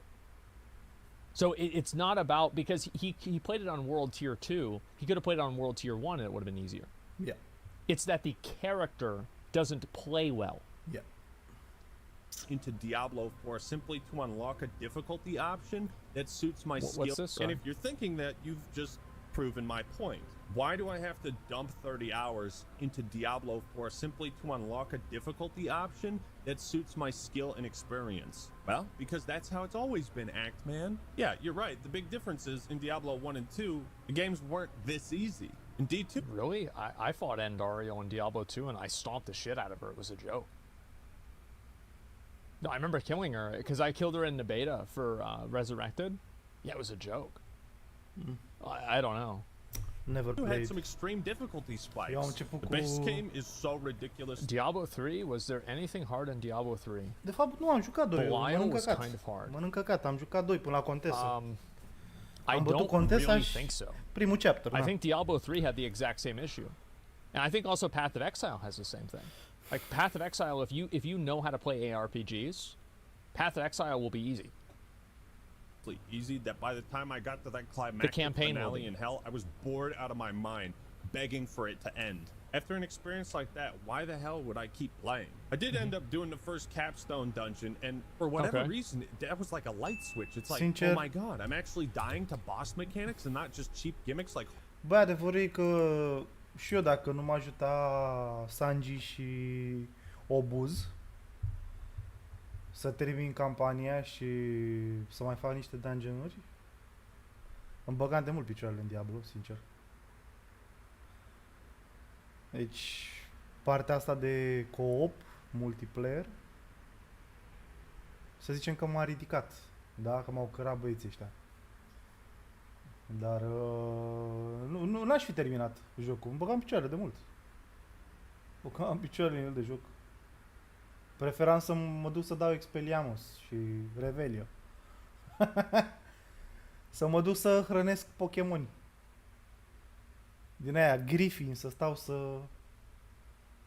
Poachers, să omor Poachers, să le zic animăluțelor Pașola Turbinca. Făceam pe... Ivan Turbincă pe acolo, prin Revelio Simulator. Hard crowd control that locked me in place for 5 seconds? I'm not exaggerating when I say cheap Da. gimmicks. Yeah, look at this, dude. Bă, deci e super cringe, frate. Și acum, când am mai jucat săptămânile trecute, că na, am jucat World Tire 3, bă, deci îmi dădeau ăștia stand sau froze 3 sau 4 secunde la pana mea nivel 54, mobi de 54 cu super mult damage. Deci era KO, adică mă omorau instant.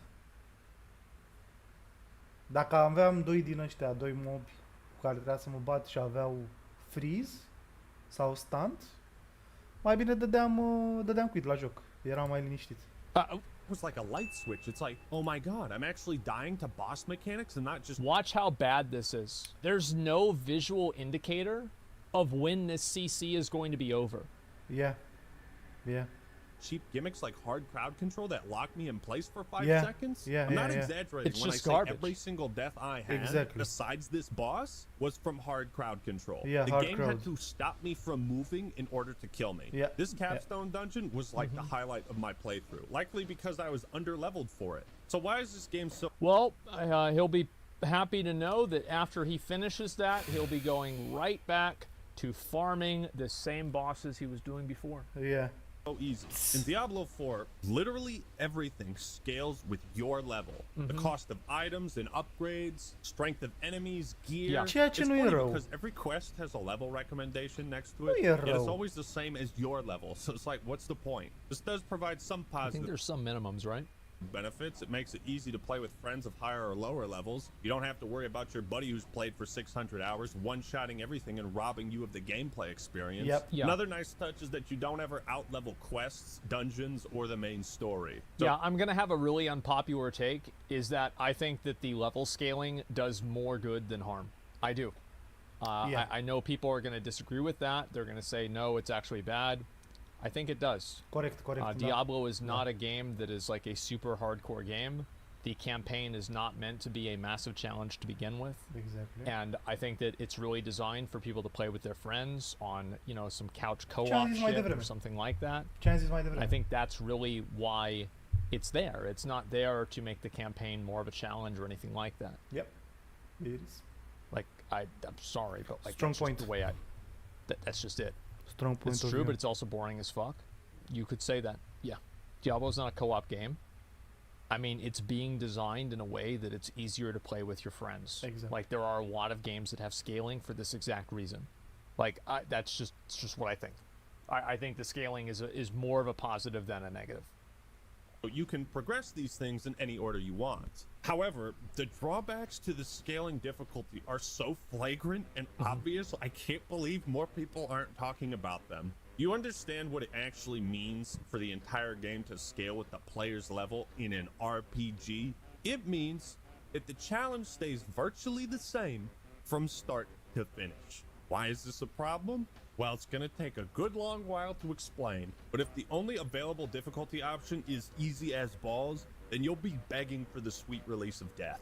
Now, we're going to be comparing Diablo 4 to Diablo 1 and 2 and to World of Warcraft a lot. Yeah, While WoW and D4 are different kinds of games. You never get stronger?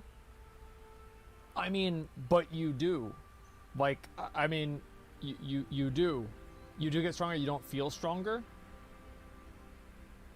I don't know. This you is have in better comparison gear? to the mobs. Let me read some of these. You have those. You don't feel it at all? Glyphs? I felt like I was getting stronger as I was leveling up. Yeah. I absolutely did. Because I was getting more legendary effects. I was getting more abilities. Exactly. Yeah, I mean, I thought it was, I thought it was fine. And I think that if you compare, like, I didn't play all the way through Diablo 3 or Diablo 2's campaign. But, like, I don't think that Diablo is, like, comparatively, I think Belial is harder than Diablo in Diablo 3. Like, I think Butcher is probably the same difficulty as Diablo. I would even argue that Butcher is even harder than Diablo in Diablo 3. So, I'm just not really... Like, I think that's always how it's been. No way. Yeah, it is. Mechanically different games, though. Diablo 3 and Diablo 4, I think they're about the same. Dodge, hook, and kill. People don't remember the game. It's so disappointing. Butcher had a hard enrage, and Diablo doesn't. Yeah. It's been a long time. Yes, I know, but not for me. So... Against Diablo, you could, like, the only hard thing in the game were the shadows, right? But you could outrun the shadows and they would despawn, and then you wouldn't even have to fight them at all. So that's number one. Okay. Number two, Butcher, during the fight, there was, like, you know, his arena was, like, I think it was 9 segments, and each of those grates eventually gets caught on fire forever, which makes the fight progressively harder. So you have to kill the Butcher within a period of time, or the entire floor is literally lava. Okay. Which makes it instantly harder than Diablo, because in Inferno mode, damage is a massive issue. And it doesn't really matter whether it's Butcher or Diablo, because both of them are going to one-shot you. So, like, the damage is effectively the same, even if Diablo did more damage. That's not a hard enrage, though. It is, because on Inferno mode, it would just instantly kill you. Nobody could survive in Diablo. Like, I remember Kungan, for example, one of the best barbarians in the game for Diablo 3, actually lost a hardcore character to just standing in the Butcher's fire.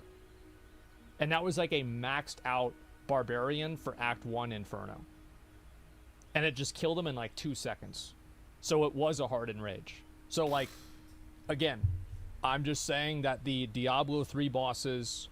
I feel like they're about the same. I'm going to be honest. I feel like they're about the same.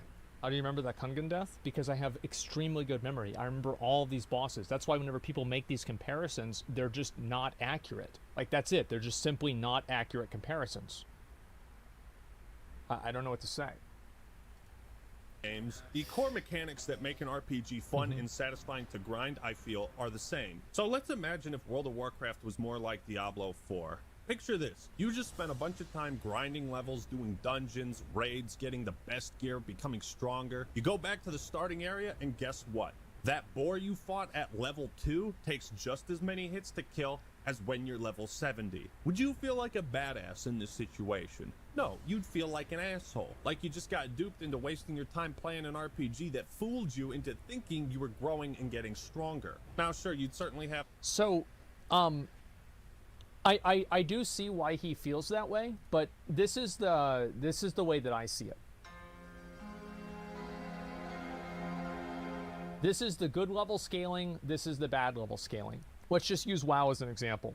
Level 1, level 60, and this is tier 3. This is vanilla WoW. I think scaling from like the leveling experience is fine, to where everything is the highest level to a max level character. Okay. However, whenever I think scaling is bad is whenever scaling occurs in the end game and the player gets better gear and the monsters get more powerful. That's whenever I think scaling is bad, is because at that point it's effectively punishing the player for getting better gear, and the player is not able to feel the growth of their character. Now, I also think that happens in this section here, but I think that the positives outweigh the negatives in this section, whereas I don't believe that the positives outweigh the negatives in this section. So Diablo 4 scaling is bad by that definition? I mean, I think that, like, the scaling that they have for, like, World Tier 4, like this, look, I mean, maybe this is just me, but, like, I outscale the world so fucking hard, it doesn't even matter. I don't even recognize it. Like, by the time I was level 70, I was killing these mobs so fast that it was like nothing to me. People are making scaling like this is some kind of like a massive fucking issue. I was showing Zach my character today, who's over, and I killed a few elites in the open world. I killed them in one hit, one whirlwind. So, like, we want to talk about, oh, scaling matters, and it makes you feel like you're not progressing. I feel like I'm fucking progressed, absolutely. I feel like I'm a level 100 barbarian with full fucking great gear. And I don't even think my gear is that good. Like, I don't know. That's the way I feel. I mean, I feel like I got way stronger, because I remember I entered level World Tier 4 at 60. It was like 58, actually, because I remember I couldn't equip the ancestral items. And then by the time that I was level 70, I was so strong that I had, like, basically full ancestral items, and nothing in the open world was a challenge at all. And yeah, the open world scaled with me, but so did my Paragon levels. Yep. And my Paragon levels, like, the scaling in the open world, it was like this, right? It's like, so you have, like, the scaling, and this is the open world scaling. Oops. This is the open world scaling, and this is my scaling. Yeah. So, like, I was just way outscaling it. I'll be honest, like, as somebody who played it, like, I genuinely never thought the scaling was a big deal. I know a lot of people are disagreeing with me on this. I get it. But I just think that people aren't seeing the perspective that Blizzard has with, like, the friction that it causes with people to be able to play with their friends. And in a game that a lot of people are going to spend their time at 1 to 60, they want to make the friction between allowing people to play with their friends as minimal as possible. And because of that, scaling is necessary. And I understand that some people don't like it. I get it. But from my personal experience, scaling did not negatively affect my gameplay. That's how I feel. Now, if other people feel differently, that's fine. But I felt like I was getting stronger the entire playthrough. Of course, there's no challenge for you. Use the website to play the game. I mean, actually, I didn't really use the website. I used the website to do my Paragon levels. I looked at that for sure, but, like, I did all my talents on my own. I think you're wrong about people playing these games with friends a lot. Just look at PoE, where 90% of people play solo. Isn't that the point? Isn't that why Diablo doesn't want to be like PoE? It's kind of the point. More abilities at level 70 than 2, but the point is, when you level up in Diablo 4, you don't get stronger, the enemies do, and you receive a skill point to deal with it. So because the challenge is consistently easy from start to finish, I was basically playing this game on autopilot, and if I wanted a game I could turn my brain off and play, I'd grind RuneScape. But Diablo is an action RPG. I want action. I want something that's fun, exciting, and fraught with danger. And if it's got some spooky, scary moments, that's a huge plus too. This level scaling mechanic is one of the most fucked up things I've ever seen in an RPG. It goes beyond simply making the moment-to-moment combat stale and repetitive. And you might be thinking, well, man, what about Oblivion and Skyrim? Well, that's... See, like, I don't see that. And the reason why I don't see that is because if there wasn't level scaling, he would just be fighting mobs that were the same equivalent power level, right? Because, like, if he's saying, like, oh, the 38 mobs are stronger, wouldn't he just be going to another area and dealing with those mobs instead? I don't understand it. Over-leveling and under-leveling is a thing. Salut, Raishas, bine ai revenit. At least you would have a choice. Ce mai faci? But, like, you wouldn't naturally do that. Like, what you would naturally do is you would just play through the campaign, right? I think that's what 90% of people do, is they play through the campaign. They maybe do a couple of dungeons. Yeah. Like, what are we talking about? Like, this is so weird. Like, that people, I cannot understand this frame of mind.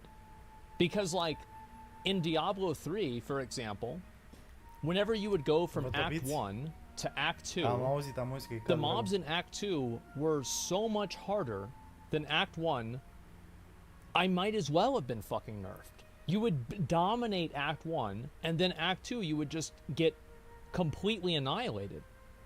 So level scaling is just another way of doing that. So if you're having problems with stronger mobs, then, or like you feel like you're not making progress, I don't really see the big difference here. Especially whenever you're going through the campaign anyway and you're fighting different mobs anyway. It's an artificial way. Yeah, it is. Scaling takes away our choices. But what choice are you realistically making? You have to do the campaign, right? Corect. I'm totally not understanding this at all. Care mai e treaba? Ce mai ai făcut? There's no Ai trecut real pe 3 choice. de Like, you spanat? have to do the campaign in order to play the game. If you just go through the campaign, you will passively level up to 50. So it should be boring. I'm saying it was boring in Diablo 3. It's boring in every fucking game.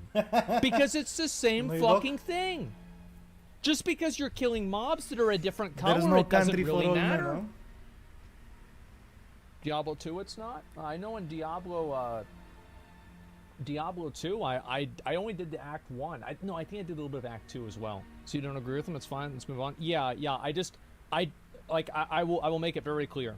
I don't think that scaling is a negative issue in Diablo 4. I really don't think so. I think people are massively overblowing it. Yeah. I think that if you were going to make a list of problems that Diablo has, this would be like number 37.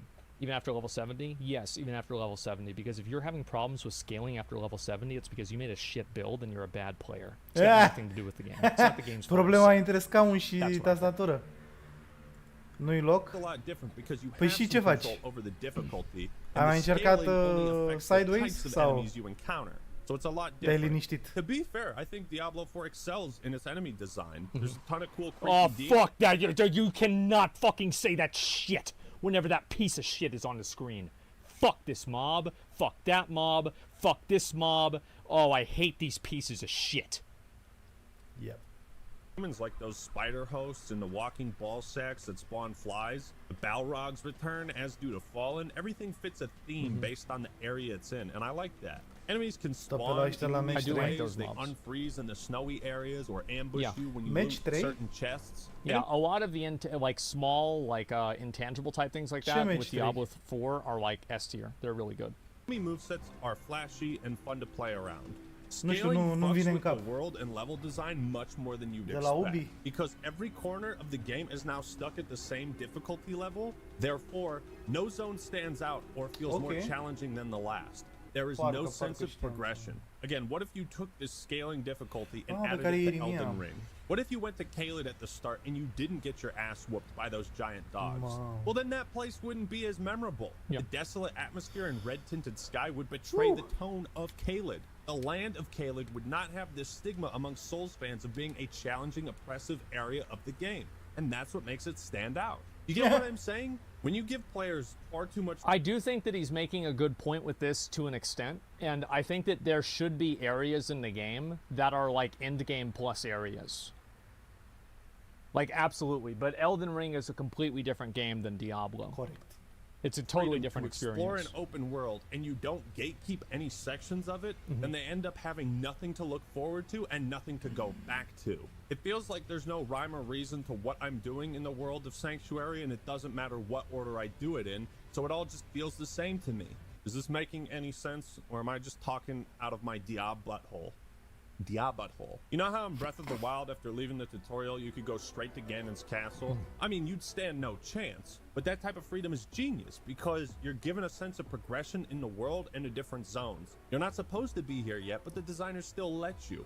I feel like this is just like basic open world RPG design 101. They dangle a super hard boss. Yeah, I don't think that that's what they're going for with Diablo 4. I really just don't think so. I think that the open world is just something that they can use to get people to do Helltides. Yeah, that's not what the goal is. Or tough enemy in front of you and say, come back when you're stronger, bitch. There's plenty of examples. The anti-guy in Paper Mario, the skeletons next to Firelink Shrine. Ooh, that's the sword. In Tales of Symphonia. That's why going back to Slaughter the Tree Sentinel was so satisfying. What do you mean going back? You feel like you've grown stronger and gotten better at the game since he whooped your ass. And it's that feeling of growth and accomplishment that I tend to chase in RPGs. Unfortunately, in my 30 hours of playing Diablo 4, I never once had that feeling. And I think this is actually an issue, and this point that he's making is good. I don't think that it matters with the campaign that much, because the campaign is just going to be an on-rails experience anyway. But I do think that this is one thing that separates Diablo from Path of Exile. And this is what I was talking about with my chart that I had already made here, is that, like, the problem to me with scaling is that whenever scaling is happening above the max level, or above, like, the max level threshold, where it's like, you know, the max level in Diablo is like basically 70. The max level in, you know, I would say like PoE is like 90 or something like that. I'd say 95.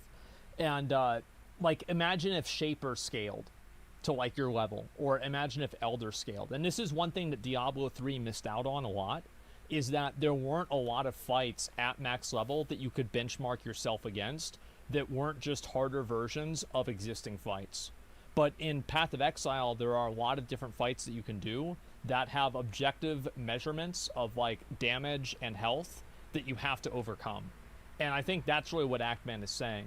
I don't think that it's, I think that the value proposition of like having scaling for leveling and the campaign is more positive than negative.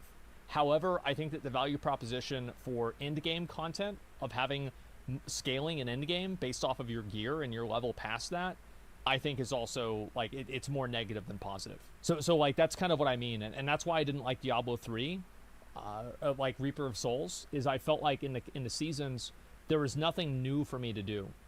Like example is like Greater Rifts. So like if I do a Greater Rift 30, what's the difference between a Greater Rift 30 and a Greater Rift 130? Zeros. Zeros behind the numbers. Correct. That's it.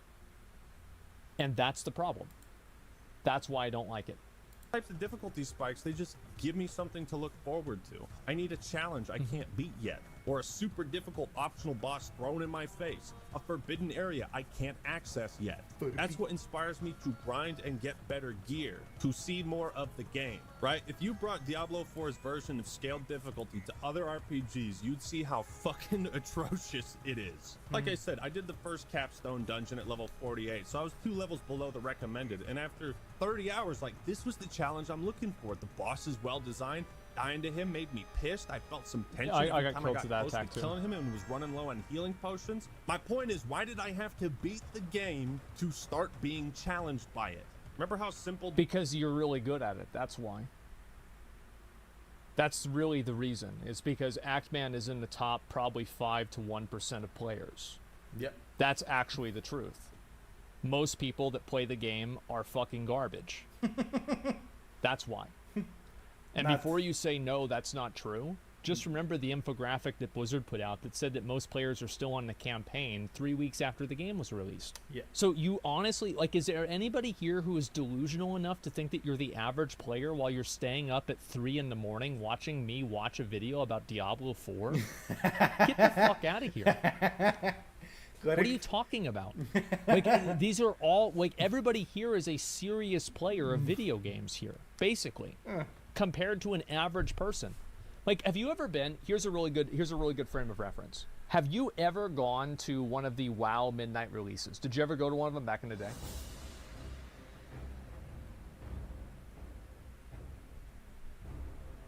Let me see what people say. Yes. Did you ever talk to any of the people that were there? Because I did. And they were so delusional and so uninformed. I remember I talked to a guy that didn't even know that ICC gave Frostworm Drakes for the release of Cataclysm. Literal garbage players. Absolute clueless dipshits. The people that are hoping to get the item level so they can queue into LFR, and they're looking up a guide for Hazelnutty Games for her to show them how to dodge the one mechanic. Those are the majority. Yeah. Those are the masses. And that's the point that I'm making. Is that, of course it's easy for Actman. Of course it's easy for me. Of course it's easy for a lot of other people. But it's probably not easy for Dave, the electrician, who the last Diablo that he played was Diablo 2, and his hands hurt after playing with the controller for 45 minutes because he plays it on his PS5. Dave is the minority? No. No, Dave is not the minority. No. Yeah. You are. We Correct. are. And that's the point. I'm sorry. Of course it's going to be easy. You know what I thought? I thought Elden Ring was really easy. I did. I thought it was an incredibly easy game. It was a joke compared to Sekiro. But that's not a bad thing. Cap? Jump attack halberd? So you're saying that... Oh my god. Our arguments tonight basically come down to just arguing that no one likes good games should play Diablo 4. I think that if you're expecting to get a 1,000 hour experience out of Diablo 4, you will be disappointed. Diablo 4 is a casual game made for casual players that has hardcore elements to it. Correct. And I think that's okay. Mostly serious gamers watch these videos, and it makes sense that he's saying Diablo 4 sucks for us and wants to inform us that Diablo 4 will be easier for us. Of course, I understand that, but I'm just saying to contextualize that mindset. I never disagree with you this much. This time I can't agree with you. Well, no, it's okay. Like, a lot of people don't understand it, but it doesn't make me wrong. I'm still right. Like, I don't know what to say. Like, that's why so many people bought and played Diablo 4. Diablo 1 was, there were 16 levels, and each one got progressively more difficult and was filled with different and tougher enemies. The soundtrack and visuals would change as you got closer to Diablo's lair and hell itself. This is a very simple way to convey to the player that the challenge was evolving. This doesn't happen in Diablo 4. It doesn't matter when you go to hell. The challenge will be the same. It's like, this is a game about fighting the forces of fucking hell. Slaying demons. I'm not the Doomslayer. I can't be the scariest thing in the game. I want it to be challenging. I want to run into some big fuck off demon that whoops my ass. Blizzard likes to remind everyone. When was the last time I had that experience with like running into something that was like really hard that whooped my ass? Because like, I don't know. When was the last time that really happened? Diablo 3? Like the Elden Ring Deathbird? Yeah, but that was just like me mauling, right? I would say Jedi Survivor, like, but the reason why that frog was hard was because it was bugged. Like, the hitbox for the frog was bugged. Like, I think that if you understand how to beat that frog, it's actually such an easy boss. Uber Lilith? Well, no, that's just like, I don't even think that's, like, it's not really interesting, right? It's just like, if you make a mistake, you just die. Is that interesting? I think that's boring. Everyone that Diablo 4 was going back to its roots. They say darkness has returned. Well, the initial direction was Diablo 2. The art direction for Diablo 4 is really rooted in this idea of delivering on the fantasy of a dark, gothic, medieval world. And that was. And I think, by the way, I'll say again, I think they completely nailed the art for Diablo 4. Yep. I think they totally fucking nailed it. I love the art design. I think it's amazing. The initial art direction of the game in general was darker and grittier, and Diablo 2 was kind of the inspiration. We wanted to bring Diablo 4 artistically more back towards like Diablo 2, the much darker style. Major redesign to make them feel more grim, a little scarier, a little darker. And when writing this next chapter, we really wanted to return to our darker roots. Everything's a little darker, everything's more difficult. The story of Lilith and Inarius is the darkest story we've ever told. What? Without me, you would have no victory. And its cost will be more than you can pay. It's the darkest story we've ever told. You have done well. By the way, I think that Diablo 2 is like infinitely darker.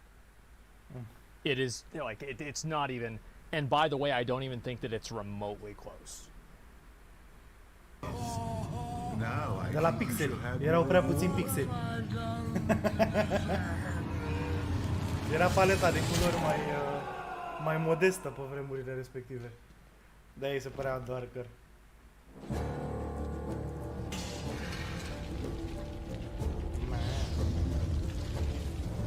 The story of Lilith and Inarius is the darkest story we've ever told. The dark tone is at direct odds with the gameplay because you're slaughtering. I don't even think that's the darkest part of it. I think just how bleak and fatalistic it is in general is what's so dark. Like, Marius doesn't even have a good reason for why he follows the Wanderer. Why does the wind blow? Yeah, it's just the bleak hopelessness of it is what's so good. Like, I actually thought, I sat around, I thought about those cinematics for a while. And I was like, what really is like the same vibe as this? And I thought maybe Conan, like the original Conan the Barbarian. I think that had a little bit of that vibe in it. And... fuck. Mad Max? No. Maybe a little bit, yeah. I don't know. But like, it's just like, it's so hard to get something like that. Berserk, yeah, maybe Berserk does. Avea o mecanică mișto. Trash mobs like it's nothing. Deci Conan avea o mecanică mișto dacă erai omorât. Te dădea într-o arenă în care trebuia să te bați cu Crom. Și gen, dacă reușeai să-l învingi pe Crom, te respawna. Dacă nu, trebuia să te bați în continuare, te redădea, te tot dădea în arena aia să te bați cu Crom. Crom fiind divinitatea la care se închina Conan.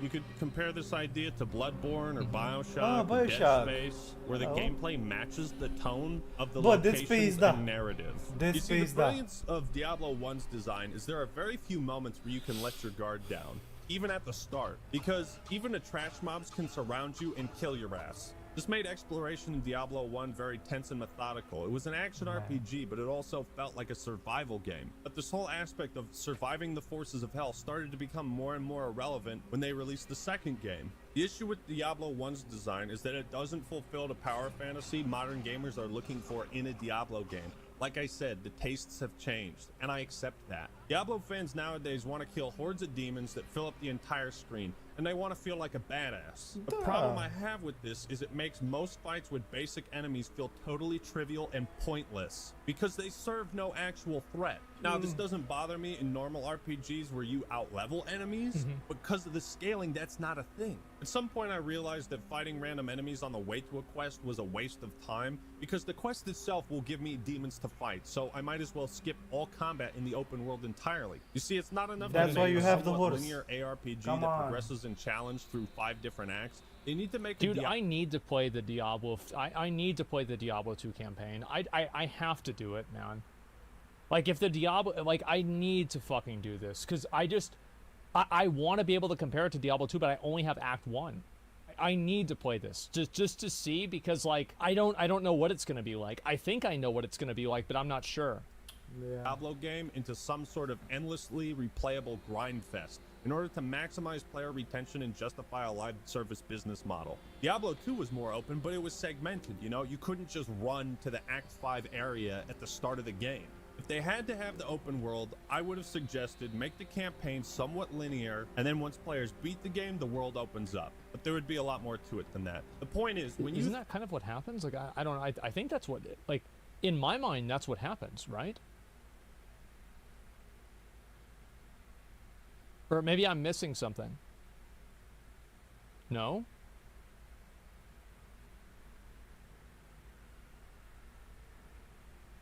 The world's already... Oh, you're saying the world's already open before then. Yeah, okay. Throw hundreds and thousands of trash mobs at me, it trivializes the combat and therefore If you played the open beta, it isn't itself open. poses to the world of Sanctuary. When I did finally get to hell, there Have was a due to brief bugs, moment of have due to excitement. script. I was like, oh, fuck yeah. Yeah. I'm gonna start seeing some Yeah, crazy this part was really cool. ass enemies, and then it was the same demons I was fighting at the start of the game. Oh, don't forget the best part, where the boss, right before you fight Lilith, is just the world boss with the same abilities. Very cool. Yep. Even the unique bosses aren't all that challenging. Take the Astaroth battle, it's built up quite a bit. I mean, you're fighting a Hell Knight riding a giant 5-headed demon dog. Talk about fucking epic. This should be a major checkpoint in the player's skills, and this guy should be a total badass. Instead, he's a cakewalk because of scaling difficulty. I made a video a long time ago about By the way, I mean, yeah, number one S fan died to that. I remember that. I think that Astaroth is fine in terms of difficulty. I feel like Astaroth is like, I think Astaroth is the same equivalent difficulty as Asmodan. Oh, yeah. In Diablo 3. It's too easy. I don't know. I think that they're most casuals die there. Yeah. Fight was an absolute joke. I mean, sure, but like, what fight in a leveling campaign isn't an absolute joke? Well, Kitava? Do you want to see me killing Kitava? This league? Let's see me killing Kitava this league. Let's pull it up. Let's see how Kitava goes. Okay, here we go. Wow.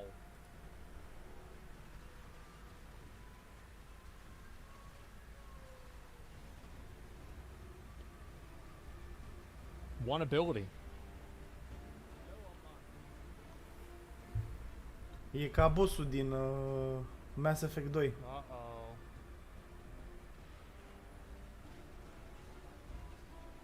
Cine a jucat Mass Effect 2 știe la ce mă refer. To be fair, I did dodge that. Când te bați cu Human Reaper-ul. Then the heart spawns. De la final. Bitch ass. Bitch ass. Yeah, they sold this from New World. I actually think Kitava is the best boss in the game. Oh wow, I almost took damage. I just healed it. Actually, probably not best boss in like the whole game. Like, he's the best leveling boss. Well, it's easy because it's well telegraphed. Like, I think that's a good kind of easy. Two abilities there. If you're good at it, yeah. Wow. This is the end of the fight. So like, I'm just not getting it, guys. This is all right. This is the last act, Kitava. Here we go. Oh, he's dying even faster. He's taking damage so fast that, like, he doesn't even, like, he's bugging out.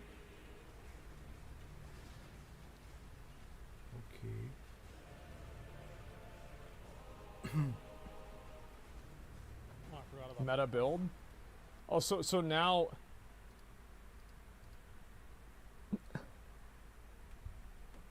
Oh my god. There's always, who said Kitava's hard? You can't win. You just can't win with these people. Oh my fucking god. Guys, why can't we just accept that the leveling campaigns in ARPGs are fucking easy? And especially they are fucking easy if you've played them 1,000,000 times. Of course. What are we doing? The most important thing every video game needs, and it's challenge. If I'm not challenged, you know, then I don't see a point. I don't see a point to playing the game, and that's how I feel about Diablo 4.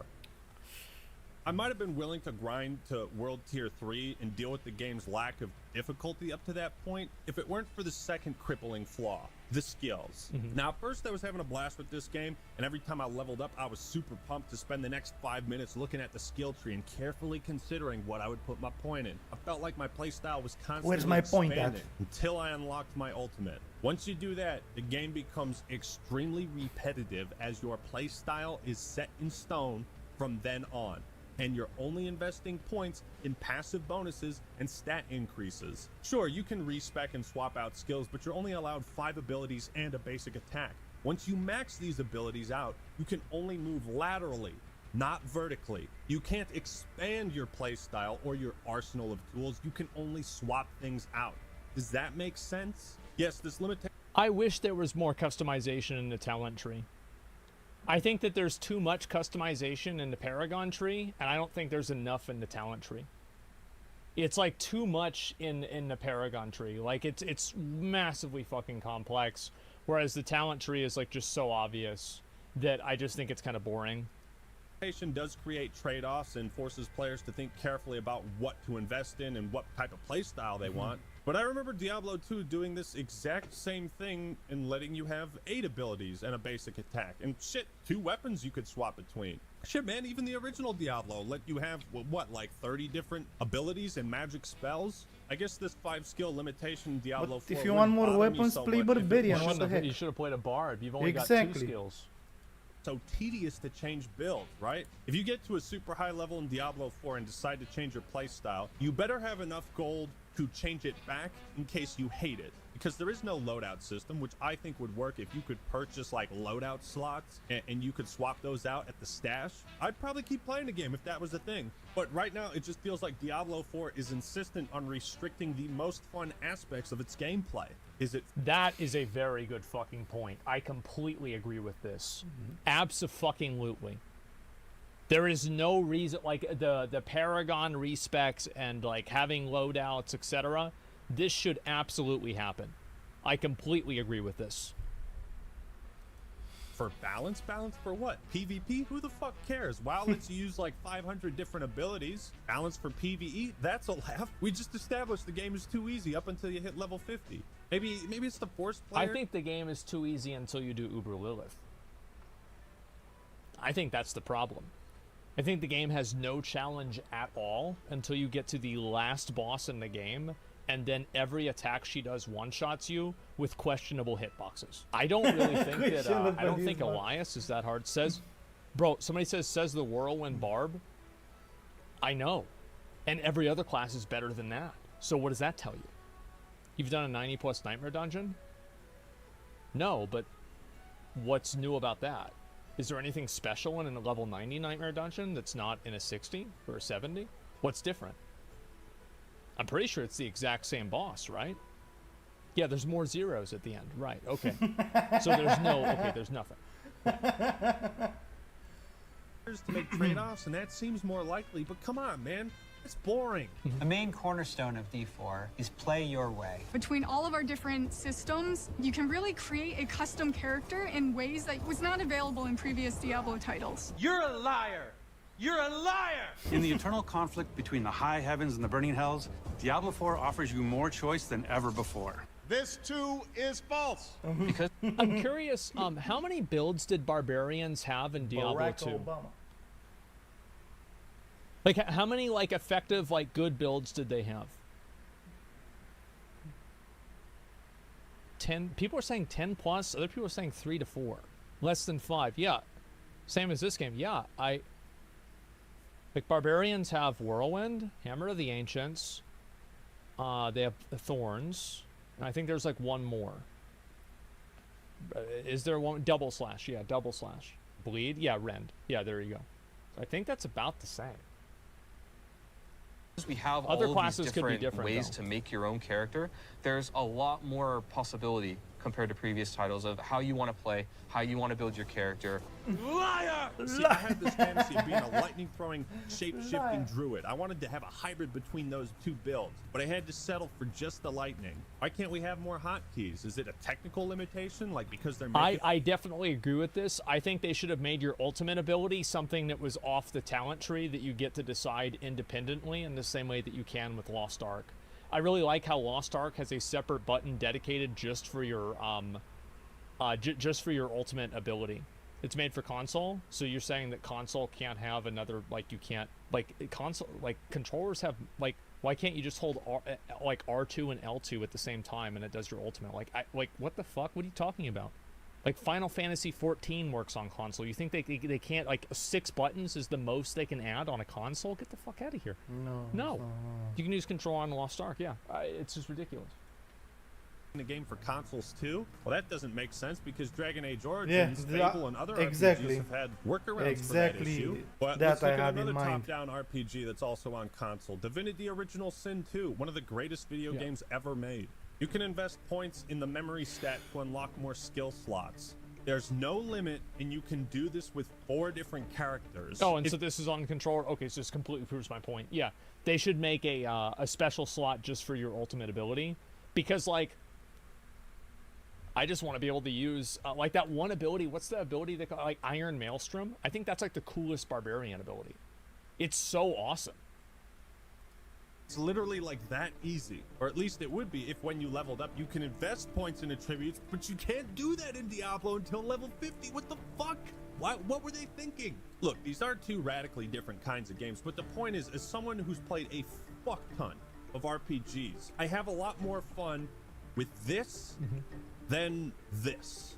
The limitations on skills and the backwards-ass design of scaling difficulty have basically killed any long-term enjoyment. I don't like, this is an issue, but it's not a big issue as somebody who plays PoE. And PoE, you can play most PoE endgame builds with a garage door opener. But it's the building is what matters, building the character. So I don't really care about having more buttons, but I just want to be able to use my ultimate abilities. I could have had with this game. You blew it! Diablo 4 is plagued by so many what the fuck were they thinking type of issues. It's almost comical. What the fuck? You know how when PC players play a first-person shooter and they lose their mind if they can't control the field of view? That's exactly how I felt playing Diablo 4. Like, bro, why is the camera so zoomed in? They got custom game. Yeah, it's always sad whenever you're playing and you go into a boss fight and you're like, oh wow, now I can finally see what's going on in the game. And like you realize what they've taken away from you. In Warcraft 3 that lets you zoom out further than what the base game lets you. Dude, zooming out is one of the biggest features they flaunted when they were promoting StarCraft Remastered. I just don't get it. Look, I'll show you, okay? Here's the FOV in the original. Character ain't too big, looks great. Here's Diablo 2, same thing. I think you Even actually Diablo... have a very large field of view in Diablo 2. Like, look at this. Like, this is really nice. This is great. Even Diablo 3 somehow got this right. And then, well, what the fuck? Jeez. Throughout my playthrough, I kept spamming the scroll button in vain, hoping it would zoom out. Yeah, he's actually right about this. I didn't even notice it was this bad. Yeah. Wow. Yeah, that's... Holy shit. Cred că e ceva legat de render. Never does. Yeah, he's definitely right about the this. fucking Absolutely. Phone. You can zoom out? I've been playing for 20 hours, and now when I'm in hell near the end of the goddamn game... Yeah, finally. Like, yeah, it's like now, it's like finally I can see what's happening on the screen. Finally zoom out? Why couldn't I play the rest of the game like this? Why does it only zoom out at parts where the developers want to show off the level design? The level design's beautiful, by the way. Why do I even have to complain about this? It just shouldn't be an issue. Just let me zoom out. It's so I weird. figure we might as well discuss the side content Diablo offers. Well, I would discuss the side content. However, I don't really know what it is. most of it is pretty fun initially, like the dungeons. Some side quests have interesting bits of story, and the strongholds are fun, lengthy battles. But these activities get old real quick. It's pretty obvious they had a quantity over quality mentality to ensure there was a lot of content for players to... Can't wait to do that content again for Season 1. That's going to be so fun. Grind and complete. So there's 5 main areas in the game, and by completing the side content, you earn renown, which lets you unlock important things like extra skill points, more potion capacity. It's pretty much necessary to max these things out after you beat the campaign. Problem is, I think the issue with the side quests is that I would have done the side quests for my own enjoyment, but the reason why I didn't do them for my own enjoyment is because I had to do them in order to complete the campaign, and in order to complete my renown. So like it turned the side quests into like an obligation that I need to min-max as quickly as possible. Once again, as a result of the live service, Blizzard intends to reset the renown you've earned with every season. Why is this a problem? Because most Diablo fans fucking hated grinding for it. I don't... Oh, there it is. There it is. Let's get it. I don't know why they are holding on to the idea that refarming renown will be fun. It won't be. I don't want to do the same side quests. I don't again. either. They're fucking annoying. They're a waste of time. I don't want to have to re-clear the same pointless dungeons for no reason. You've probably seen people say stuff like, Absolutely. I don't want to have to grind renown again. If I have to grind renown again, I'm not playing anymore. And I'm sitting over here thinking to myself, so if the side content is that bad, if it's so boring that you never want to experience anything like it ever again... It's not that it's boring. It's that I don't want to have to do it. It's a very different thing. Like, it's the content is okay, but it's okay the first time. It is boring. So, no, I will make the argument of this. Going through the side quests, they are all voice acted. Some of them are actually quite good. I like the side quests, like where you have to fight the girl who's like possessed by the demon and she gives the thing to her mom. Like, it's not that they're boring in that way. It's that I don't want to have to do them twice. I mean, I love doing, I'm trying to think of like another quest line, like some of the Warcraft quest lines. They're nice to do, but I don't want to have to do them regularly. Correct. Like every 3 months, I have to redo the campaign quest line for the Shadowlands. That's what the issue is. I think that doing it once isn't boring. That's my point. It's not boring the first time. I think it's actually okay, and it adds texture. It adds texture, and it makes the world more robust. I genuinely think that the side quests are adds to the game and not negatives. But having to do them every single season is a massive fucking minus. And that's not content, dude. Those are chores. You're at the They sure grocery are. store Yes, right they are. now. Absolutely. Checking off a list. You know, maybe these activities are worth re-examining and redesigning to make grinding renown a fun experience so that players are open to doing that again. In the promotional videos, Blizzard kept reiterating how much content there is and that players will never run out of things to do. It's been created to feel full of things to encounter, full of secrets to discover, full of characters to interact with, full of stories to find. You have so many activities that you might run into. Diablo 4 offers so much more for players to do than ever before. We've really crafted the world to feel like there's always something just around the corner to find. Every single time you come back to play Diablo 4, there's going to be new stuff for You'd be out of rage by now, let's be honest. you to experience. There's over 120 dungeons to play through and find. We've got almost 150 dungeons in the game. There's going to never... the amount of dungeons they have in the game, I think it's about like 10. And some of the dungeons have a different boss at the end. The boss, you could say, is randomized. There's like, yeah, 10 to 12 dungeons. Be an absence of something to do. It's really just going to be a way to keep coming back and experiencing more Diablo 4. It's usually a red flag when I hear developers talk like this, because what they're actually trying to say, if you translate it, is our game is going to have endless amounts of boring, tedious, and shallow activities. They focus... Well, the worst part about that is that now you have Diablo players that are going and they're trying to ask Blizzard to add more boring, tedious activities because they're bored because they played the game 200 hours. Like, I am losing my fucking mind seeing people say this shit. It's driving me fucking crazy. Because I don't want to see them turn... I don't want to see us turn them into Legion. Oh, you're bored? Legion, okay, yeah. here's artifact power. Have fun. Yep. Absolutely not. So, I actually, again, I don't think farming renown the first time is bad at all. I don't. I don't think so. I think it's fine. But it is fundamentally one-time content. It's one-time content. And Blizzard knows that doing quests is one-time content because that's why they let you skip the campaign. What are we doing? What are we talking about? It's on the scale of content instead of its quality. They prioritize the grind instead of the fun, the exciting, and the new. I don't know, man. I guess I just don't get it. I don't understand the appeal of having my progress and my character reset every few months. And then having the devs try... Well, I think that's fine, because that's the way ARPGs work. And I understand why he feels that way, and I don't mind the seasonal approach, because actually, now that I think about it, saying that's the way ARPGs work is kind of like just an appeal to tradition, which is like not very good. I don't mind that. I think that's fine because it creates renewed excitement in the game, and they're supposed to, you know, change the flavor of the game. Sure, that's fine. Yeah, the argument we always say this way. Yeah, I don't think that it's that big of a deal. To pass it off as a feature and not a corrupt save file. You know, getting to level 40 and saving up enough money to buy a mount in WoW Classic was a big deal. I felt so accomplished after I did that, and that I could explore the world much more efficiently. But Remember, I spent all my gold on plate gear because I said, listen, boys, yeah, I might not get there as fast as you, but whenever I get there, you're gonna know it. I was like fucking 16.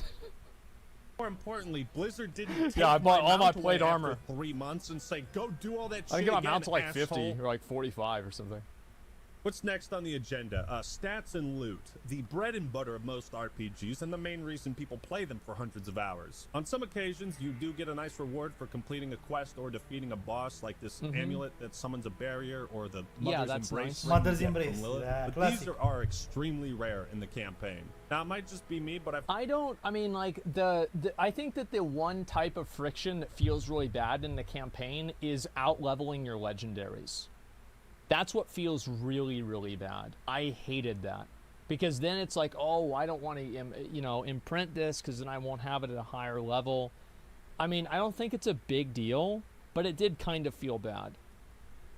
Find the majority of loot drops in Diablo 4 to be terribly unexciting, to the point where I hardly read what That's most true. items actually do. And at a certain point, I just walk past chests because they rarely hold anything of interest. I think I open most chests because they have a chance to spawn an elite.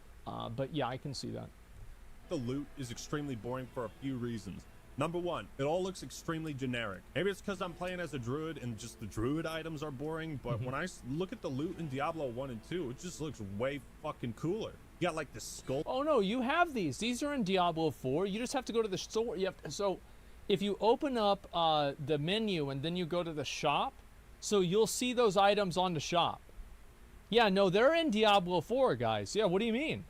Shield or Arcane's Valor. I mean, look at the helmets and how colorful and different they are. But in Diablo 4, when I find a pair of boots, I feel like it's the same fucking pair of boots I've already seen 100 times. Am I the only one who feels this way?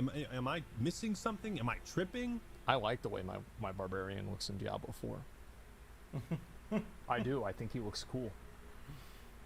You know, maybe it also has to do with the fact that every item takes up the same amount of space and the icons all look so similar that in my brain it all morphs together. There are very few moments where finding a piece of loot is genuinely exciting in Diablo 4. And part of that is because I'm also not a huge fan of RPGs that dump a bunch of meaningless numbers and stats into the menu. Well, to be fair, those shouldn't be meaningless numbers and stats, but they are, because Blizzard doesn't know how to balance their game. Resistances just don't work. Oops. Yeah. They just, ooh, we did that. Ooh. I cannot believe people are okay. It'll be in season 5 they'll fix resistances. Yeah, no, it'll get delayed from season 2. And because of COVID. Remember how awesome it was in WoW when you got that first item that boosted your stats instead of just armor? Oh, dude, 4 strength, 4 stam, leather belt. Oh. Level 18? Yeah. I think part of the we listen reason to this that in clip high became a school? meme is his excitement mirrored our excitement. And that was for a belt Yeah. that he found at level 18. I have never been even close to this excited for any item in Diablo 4. When appraising the value of an item in an RPG, it really helps to understand the game's mechanics and what certain stats So this is a problem, is that in order for you to understand the mechanics, that would require Blizzard to understand the mechanics. And therein lies the problem. They don't. They don't understand their own mechanics. actually improve. If the stats and numbers are too convoluted, then players aren't going to understand or feel any tangible benefit from increasing them, right? Again, you look at items in WoW, it's like plus 17 stamina. What does plus 1 stamina do? 10. Plus 10 HP.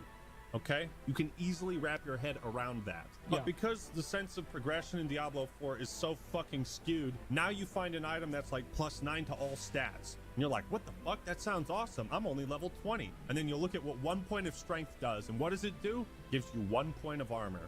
Okay, well, I have 3,000 points of armor. So this is worthless to me.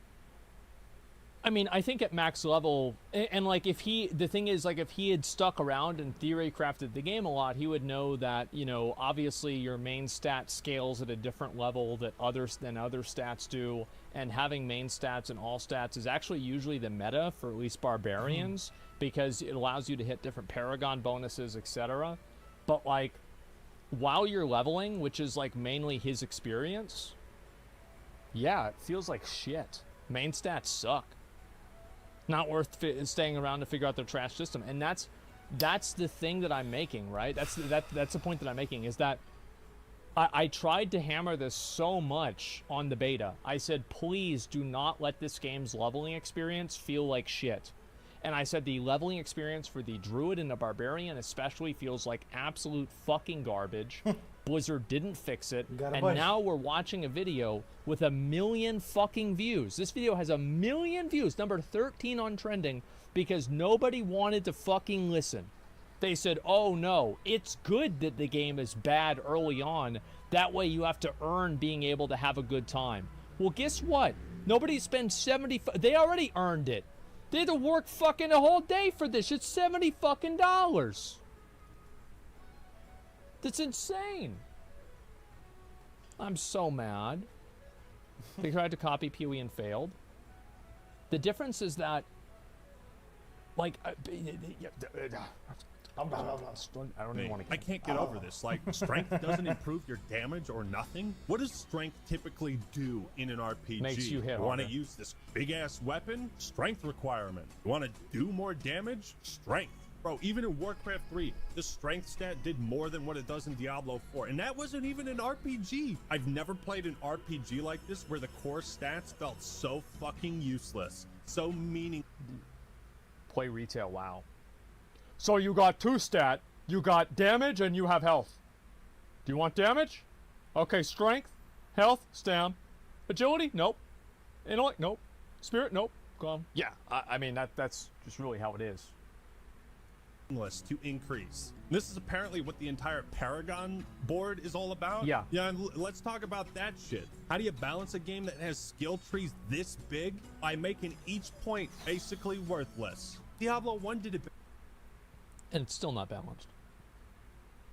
better. I cannot for the life of me understand what they were thinking. The reason I bring all this up is because so many of the stats on items just, I look at it and I'm like, well, this doesn't mean anything to me, or it doesn't feel important. League of Legends champion. Yeah, overpower. Like, I think that they, I mean, we have it in like PoE, right? Like, light radius. Oh, just thank you, Chris. Thank you so much.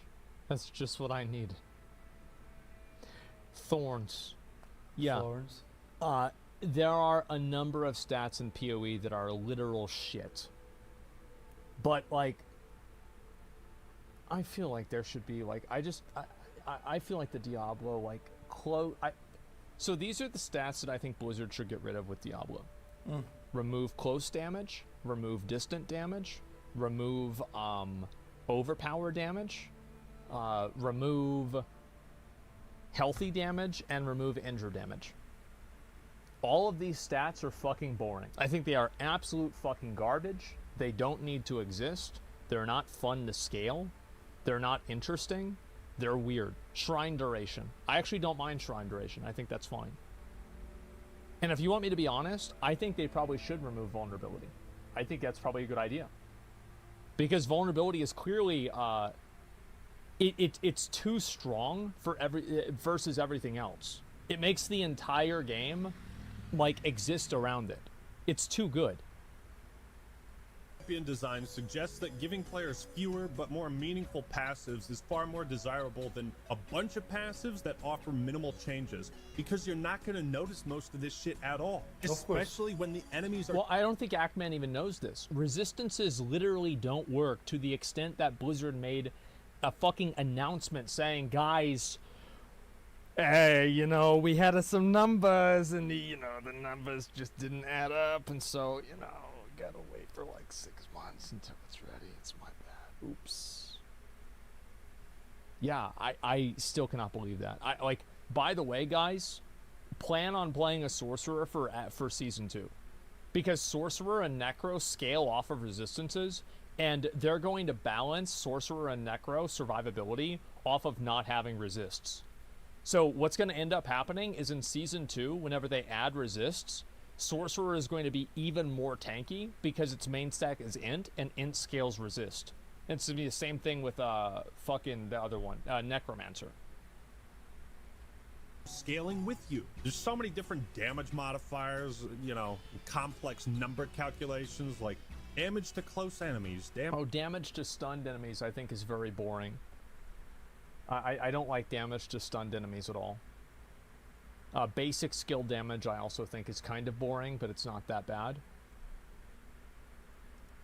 Damage to distant enemies. Well, where's the stat for damage to enemies at a moderate distance? Why don't you have that as well? Why is it necessary to have like 8 different stats to calculate how much damage something does? Why do resistance... Well, it's that the stats that calculate how much damage it does, the way that they scale off of each other doesn't feel good. It felt way better in Diablo 3. This is reduce incoming physical damage as well as magical damage. It's just like, I just think this is... Yeah, and I think also armor should not reduce magic damage at all. Armor reduces physical damage. Resistances resist magic damage. That's the way the game should work. Armor should not have anything to fucking do with magic. Okay. Just how I feel. Like the worst stat system I've ever seen in an RPG. It defies belief to me.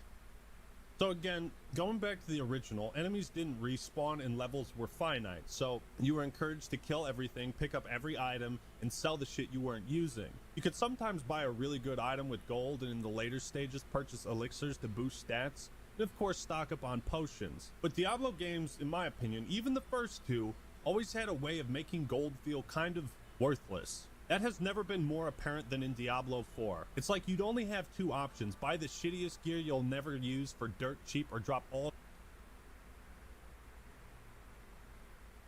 I don't know about this one.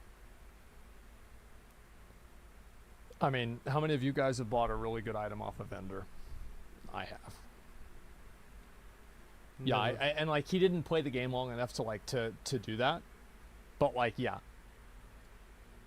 Of your money on one overpowered item. I hate having just these 2 choices. So when you keep checking the shop... I think gold actually has a great value in Diablo 4. I have no complaints with gold in Diablo 4. I think it's fine.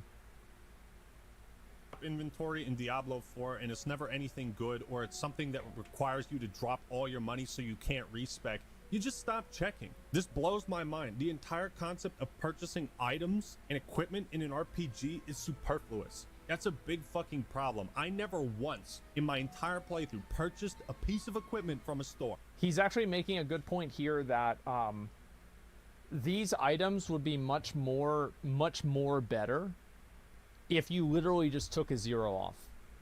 They simply cost too much for a player while they're leveling up to invest into them.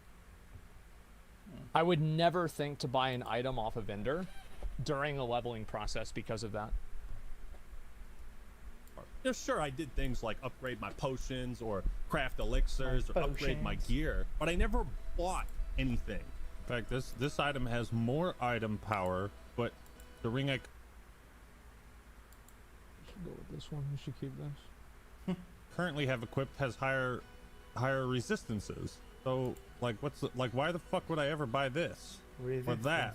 Or that? Imagine creating an RPG where the in-game currency feels worthless. At one point I stopped trying to pick up gold entirely if it was 2 seconds out of my way. And again, because the value of items scales and everything is progressively getting more and more expensive, I feel like I'm only able to afford 1 or 2 items at any particular store.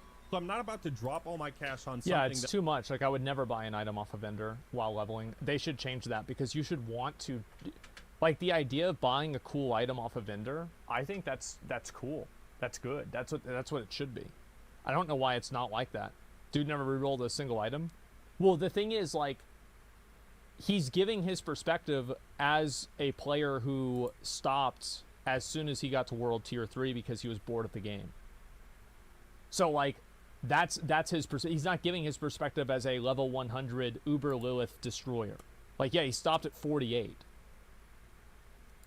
And I'm just going to end up outscaling in an hour or 2. I think you've royally fucked up the in-game currency when taking 3 seconds to double back and pick up a pile of gold feels like a waste of time. So many facets of this game feel superfluous to me, and I'm not saying they are superfluous, it's just how they feel to me. So in a nutshell, my playstyle eventually developed into, okay, I'm skipping chests because those are worthless. Okay. I run through all combat in the open world because it's unnecessary. I don't like how there aren't... I think there should be, like, Uber events that come from, like, chests and shrines. I don't like how there's, like, the events that spawn, there's only, like, 3 events that spawn, and that's it. Like, there should be a chance whenever you open a normal chest that, Duriel spawns. Surprise, bitch. Surprise, motherfucker. There he is. And he's really hard. He's really fucking hard. But you know what? If you kill him, you get like a guaranteed unique item, which is going to be garbage because all the uniques are bad. But, you know, you get one. It looks cool. 1 in 5 million hour chance. Yeah. If gold isn't in my path, I don't go back for it. I skip through sections of dungeons so I can complete them faster. I skip dialogue and side quests so I can grind the renown faster. Yeah, that's the problem, is I wouldn't have skipped the side quest dialogue if I didn't have to grind the renown, because I could do it at my own pace. I don't go into the cellars anymore, and it's just like, dude, I'm just skipping the game. I'm just skipping past all this shit. This is the game. All right, Diablo 4, you've got one I think, by the way, like, this is what's going to happen with any game. You see this with Path of Exile 2. Like, it always makes me, like, upset whenever I see people do PoE maps and not pick up Chaos Orbs. Even though I know that it's, like, it's not worth it because they're running some fucking, you know, like, winged scarab, cemetery, 100% delirious map. But I see them, and it's like, right there. Just get it. But like, that's just the way that people play ARPGs. Like, it's just you're going to continue optimizing your gameplay. Chance to redeem yourself, and that's with this story. Is it any good? Well, I'm pleased to say that the opening cutscene is pretty fucking awesome. Yeah, it is. It begins with some grave robbers who are in way over their heads. They stumble across a power, the likes of which they can't even comprehend. And immediately the game establishes that sense of terror and fear that was sorely lacking in Diablo 3. Then your character arrives in a town, you clear a dungeon of demons out. I love the beginning of this game. It is so fucking good. For them, you head back and start celebrating with the townsfolk when all of a sudden, oh shit, you're poisoned. This guy brings you to a shack where they perform some kind of satanic human sacrifice ritual, and it's like, okay, all right. You got me invested. So while there are some decent moments here and there, after the introduction, the story takes a fucking nosedive like Amelia Earhart. The beginning and end of Diablo 4 are the game's strongest parts, narratively, likely because there are only 2 pre-rendered cutscenes that sandwich the rest of the story. Almost everything that happened in the middle is just a blur to me, which is strange because the setup for the plot is very interesting. You've got Lilith and Inarius, an angel and a demon who created Sanctuary. This is the first time we've seen like an archangel and a demon form some kind of an alliance. They seem to be the only entities on each faction with a desire to end the war between heaven and hell, or at least escape it. One of the major issues with the story is the parts that don't include Lilith, Mephisto, or Inarius are terribly mundane. Characters are swapping in and out, and they get killed off, you know, the scene after they're introduced. I think that the story was okay, it was fine, but I didn't think it was like groundbreaking or amazing or anything like that. Come on. It was epic. Towards the end. I'm trying to think, like, what would I like in the story? I think that the story will only be good based off of what happens in the expansion story. Because the story sets up an incredible foundation for, like, Mephisto to have been manipulating this entire thing from the beginning. But, like, we don't know if that's the case or not. Because I think that, yeah, it's going to need a little bit more context. Some of them I even forget their name, like this guy who was in the tree. Nefane, I totally forgot he existed until I went back and watched my own footage. I think Diablo 4's story is further proof to me that Blizzard's style of writing has deteriorated severely in the last decade. You know, if you compare the end of act cinematics in Diablo 2 to 4, I mean, it's a major difference. Now, we are truly alone. This is one of the things that I really liked. I liked how this guy died. That reminded me of Diablo 2. Bleak, random, hopeless, pointless, meaningless, and it was just, you're dead. He died like an idiot. Angel and demon, father and mother. are dead. I heard later that he was defeated. You still at the wall? Are you serious? Yeah, I liked it. Because it reminded me of Diablo 2. It's just that nothing else was like that either. In Hellforge. All except one. The big difference is in Diablo 2, they actually show the events that Marius, the narrator, is talking about, as opposed to just like some boring static shots of like a horse walking through the snow. It's why I've seen like this. Lilith and Astaroth had made a deal. And we were the ones who would pay the cost. Is nowhere near as interesting that was or a engaging notification. as this. Take it. Take it, take it. I'm glad this is finally over, Tyrael. Everything happened exactly as Lilith wanted. We just danced to her music. It's why I'm more interested in this. Oh, I failed, Tyrael. I failed. I couldn't do as you asked. And not so much this. Donan was shattered. His mind on grief, not her. I think that Ackman really has a point on this. I think that he does. Is whenever you side by side it, Diablo 2 just completely clears it. It just totally fucking clears it. Not answers. Look what the stone has done to me. Playing Diablo 4 is like dating a pretty woman. The kind that the longer you talk to her, the more you realize she has the personality of a tampon. Wide as an ocean, deep as a puddle. Yeah. Da. Bun. Guys, eu zic că e suficient. Și așa n-am mai făcut de mult. Să nu ne aruncăm prea tare. Stat deja vreo 3 ore. Vă super mulțumesc de participare. Rămâne pe data viitoare. N-am și zice mâine, că nu sunt sigur. Plus că mâine trebuie să vină cineva din partea proprietarei să identifice niște chestii care trebuie reparate. And it's not my first rodeo. Că a mai fost cineva, dar a fost de la agenția proprietarii și proprietarii nu i-a convenit prețul. Așa că a trimis ea un băiat. Și băiatul trebuia să vină de ieri. Da, ci că vine mâine. Bun. Vă super mulțumesc. Vă bag niște lăutare să vă conducă până la poartă. Ne revedem data viitoare. Să aveți o seară faină. Claudine out.